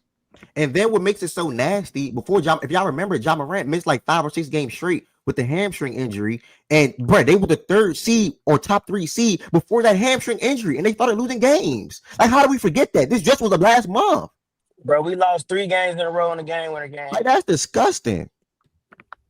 They were playing game winners, 3 games in a row. So Jordan Woods, I'm gonna cap it out with this. Yeah. I'm gonna cap it out with this. Thank you, established. The same thing that we're saying for Memphis, right? And I'm not even taking those mini side or Memphis side. Yeah. The same thing that we saying for Memphis. Could you also apply the same thing to Minnesota? Yeah, no, I do. I just think it's more of an extent with Memphis. That's how I would put it. Yeah, you could definitely say the thing with the injuries, but I think if you look across the board at Minnesota's injuries, like how many games their key guys have played, I'm looking at it like they had it pretty good this year, bro. I mean, Dante, I never disagree, brother. I never disagree with that. I think Dante would be the biggest one you would point to as far as a key guy. But then there's other guys that the Grizzlies would rely on just as much as Minnesota would rely on Dante, and those guys like miss just as much time or even more. So it's like I think it's just slightly more of an extent with the injuries with the Grizzlies than it is with Minnesota. I don't know off the whole season, but this is why I say Jordan is kind of what and what. Because the Utah Jazz loss from Minnesota a month ago that we all remember was the game that Ant got suspended. Mind you, they won 49. Ant plays that game that's potentially 50. They just blew a 20-something point lead last week. 51. That's 51. I guess because what I'm doing is I'm looking at all of it combined and saying, okay, how many more opportunities with the key guys available with these 2 teams have had? I think. For me, the Grizzlies would have clearly had more opportunities. Just based off how many games guys missed, but that doesn't mean that Minnesota also wouldn't have had a lot of opportunities as well. I just think the Grizzlies would have had more. Their best player this season played 74 games. The way they performed this season, like again, the Ja thing, I get it, but you said what, 2-3 games? Possibly. All I'm saying is based on the way Ja was playing this season, based on the reasons people were saying that he was underperforming relative to expectations. To me, I don't think that's a guarantee. I don't think it's just something you pencil and say, oh well, you know, if Ja played 60 games, then Memphis would have won 52. Like I just don't think that's. I didn't say 52. I just said 2 games. You said no. Bro, That's 2 more ridiculous. games, 50 games. I bro. think any reason. No, you can. I know you said we can do the same for Minnesota, but if we're just focusing on Ja, like just focusing on that point, I think any reasonable person could say, like, I think this would be the middle ground opinion. If he plays, what if you want to say 62 games, is that a fair number? 60, 62, 60, like 62 games, they may win 2 more games than they did this season already. I think that would be that would actually be kind of conservative to me, but that would be a very fair middle ground for both sides. And then look where that puts them. I just think the other middle grounds for Minnesota aren't quite as much, adding quite as much more as they are for the Grizzlies. If you say, okay, if this guy was healthy, but again, that's subjective though. Yeah, I just think if it was just that, they wouldn't have fired their coach. Me personally, I think if it was just a situation where people looked at Memphis' performance and they said it was bad or it was bad because Ja Morant was hurt, I don't think Taylor Jenkins is gone. I think the team they were performing in terms of just how good, bad they were. Like a lot of that happened even with Ja, and I'm speaking to the way they played in the last 2 months of the year. Like post trade deadline or post All-Star break, like whatever, like they were just not playing well with Ja. They would probably get a slightly better grade than the Knicks, bro. Like they were, because that's basically who they were to me coming into the season. They were the Knicks. They were the Knicks West. They're gonna win a lot of games. They're gonna win a lot of games, get a high seed, and then not really beat nobody when in the playoffs when they're literally the Knicks. So. That's where they would have been, I think. I think they would have been graded accordingly. I just think that probably maybe slightly better because the conference is harder. They would have gotten a bump, so they might have gotten a bump. Where do we have the Knicks? Like a C, B minus? They probably would have got a bump up from that. But yeah, I think. Establish you my dog. Establish you my dog. You get see, West contenders according to Ev was Boston, OKC, and Denver, and Dallas. I say that word for word. Ev also had Minnesota winning 50 games this year and Memphis winning 50 games this year. Therefore, they had the same expectations. And I had the Wolves as pretenders. Do they have the same expectations? And I had the Wolves as pretenders because I had them taking a step back to not competing at the high level and making the Western Conference Finals again. So you had them worse. You still had the Wolves being pretenders, bro. That's the point. Because I did not have them making the Western Conference Finals and the Grizzlies, not either. So you had them worse. But you had, bro. Are you? You see, he clapping. Yeah, he not serious. Shout out Establish, dog. Next team. Shout out to Establish, man. You just said they would take a step back. Thank you. And they did that. That's what anybody with a common brain would have thought that. Ev, you're denying that. You never said that though. I did just say that. He just quoted me that. I'm not denying that. I said that at all. I'm giving the context.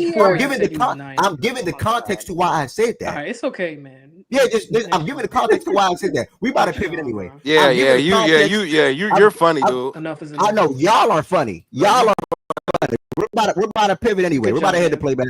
Thank you, 1110. We're about to head to playback. Heaven sent, you here? Mm-hmm. You had too much cheerleaders. Heaven sent, word for word. We're about to pivot. Word for word. I had both teams winning 50 games. You see that? You told me I didn't have Minnesota winning 50 games. You said that, Heaven sent. Did you not? What I said was, y'all asked me how much I thought they were going to win, right? Or how much I thought people had them winning. I gave a number, and then I said, this is what I said. I said, to be quite honest with you, no, I don't remember anybody giving numbers, but what I do remember is that people thought Minnesota would be worse. That's what I said. Okay. Yeah, Heaven sent, and that's cool. And again, anybody that got dropped is because we're literally about to pivot. Heaven sent, yes, I'm people. I said in the video, I got them taking a step back because I just don't think it's common for teams in the Western Conference to maintain or to replicate a season of winning 55 plus games back-to-back years. Okay. And also they would have to adjust. Yeah, that makes sense, Heaven sent. You want to go through history? Thank you. You want to go through history? No, because we can do it. Ev, nobody's pushing back on you saying there's a step back. The issue here is that I said, because everybody said they had the same expectations, I was like, no, everybody had Minnesota taking a step back. And Goods and you and Low came off the mic and said, that is not true. Yeah, okay. I'm gonna leave it with this. Okay. I think for me, because I think 11-10 is saying that I just don't know what I'm talking about. Heaven sent. I said heaven sent. 11-10. It's all because people denied that minutes 30 minutes ago. It got worse. 11-10. My point is 11-10. Y'all frying my brain. Just because I thought they were going to take listen to me, please, y'all. Just because I thought that Minnesota was going to take a step back because they would have to adjust to Randall does not mean that I do not think the move was a lateral move. Just because it's a lateral move, I still don't think they were going to win. Let me please. That's an oxymoron. Okay, but you're cutting me off. But can I please just talk? Can I please just talk? Can I please just talk clear to the people? Heaven said you can respond back to whatever Heaven said. Guys, Minnesota won 55 to 57 games last year. Established just pulled up the clip from the episode that we recorded months ago in October. I said in the video that I think Minnesota would take a step back, but I still think they win 50 to 51 games because I still thought they were going to be a good team in the Western Conference, like I stated. The reason why I had them winning 5 less games or 6 less games, whatever it was, because I thought they were going to have to adjust to Julius Randle. At the same token or in the same breath, I also thought the move was a lateral move as far as Minnesota still being one of the better teams or a good team in the Western Conference. That's why I still had them winning 50 games. That's why, in my opinion, a lot of people also had it as a lateral move. I don't think a lot of people just say just because you win. Hold on, just because you win 5 less games or 4 less games does not mean technically you got worse overall as a team. It's more so that you have to adjust to new players and or players that's coming into your organization or also playing alongside your best player and Anthony Edwards. Heaven sent. How do they shape it out now? A really good team in the Western Conference. You have just because you're mixing things. Just because you take because just because you say that a team is worse doesn't mean that they're a terrible team. Nobody said that. That was Good's point. That was Good's point. No, that was not Good's point. That was not Good's point. That was definitely one of Good's point when Good Butler were marketing. No, it was because he was pushing back on what I said. I never said that it was marginal or if it was large or anything. All I said was the majority of people in here thought that they got worse, and y'all pushed back on that statement. And now you are now coming back to me and saying that, yes, I did say they got worse. Yes, I did. And you went ahead and provided reasons for why you thought they got worse. You can't get worse. I'm not going to lie, Ed. You can't get worse. Are you serious? And it'd be a lateral. Okay. No, wait. Are you serious, though? Heaven said you can't win a couple of less games because you can't win a couple of just because you this. Okay, cool. I think we'll go back to playback. I'll let everybody else talk. We don't need to have the one-on-one right now. You're not going to agree with me. I'm not going to agree with you because I think that you can win less games than the season prior. That don't mean overall you're worse. You're a worse team. It's just how the regular season goes. Injuries happen. Things happen. Adjustments happen. Like I don't think overall you're a worse team. I think Minnesota Timberwolves. I still have them being a good team regardless. So and also the trade in general was a lateral move. It was a lateral move. You could be a worse team but still be a good team. I think No, and you also can take a step back when it comes to win-wise, but still be a good team. But where because even if we move it from the regular season conversation, which it was. So when you're measuring how good a team is in the regular season, you look at the record to see if they got better or worse. That's what you look at. But when you now move it to the playoffs, if that's where you want to shift it in, according to Established, you did say that you thought that did you say that you thought they would be worse in the playoffs? Is that what he said? No, I know. He said. What did he say? He said I said that they were pretenders. Remember, we were doing the activity, so we had to pick a team who we had taken a step back, who we That's what we were doing, the activity. So if I was picking multiple pretenders, I'm pretty sure I would have said more than one team. But for the sake of that podcast episode, I just only said the Wolves. Why? Because I did not think they were going to replicate the season that they had year prior. That's all. Which goes to them being worse. And I did not think they were going to make the Western Conference Finals again. Which goes to them being worse. Heaven said, I did not think they were going to make the Western Conference. I don't think they were going to be better than OKC or Dallas again. But you also didn't think that they would be able to be Denver. I didn't never speak on that. I didn't speak. Well, okay, yeah, you can probably add Denver in there too. Cool, you can probably add Denver in there too. Yeah, like I remember, like a good group of us, we were having the conversation. There was like, see, they got rid of Cat. They're not as big as anymore, so they won't be able to be Denver anymore.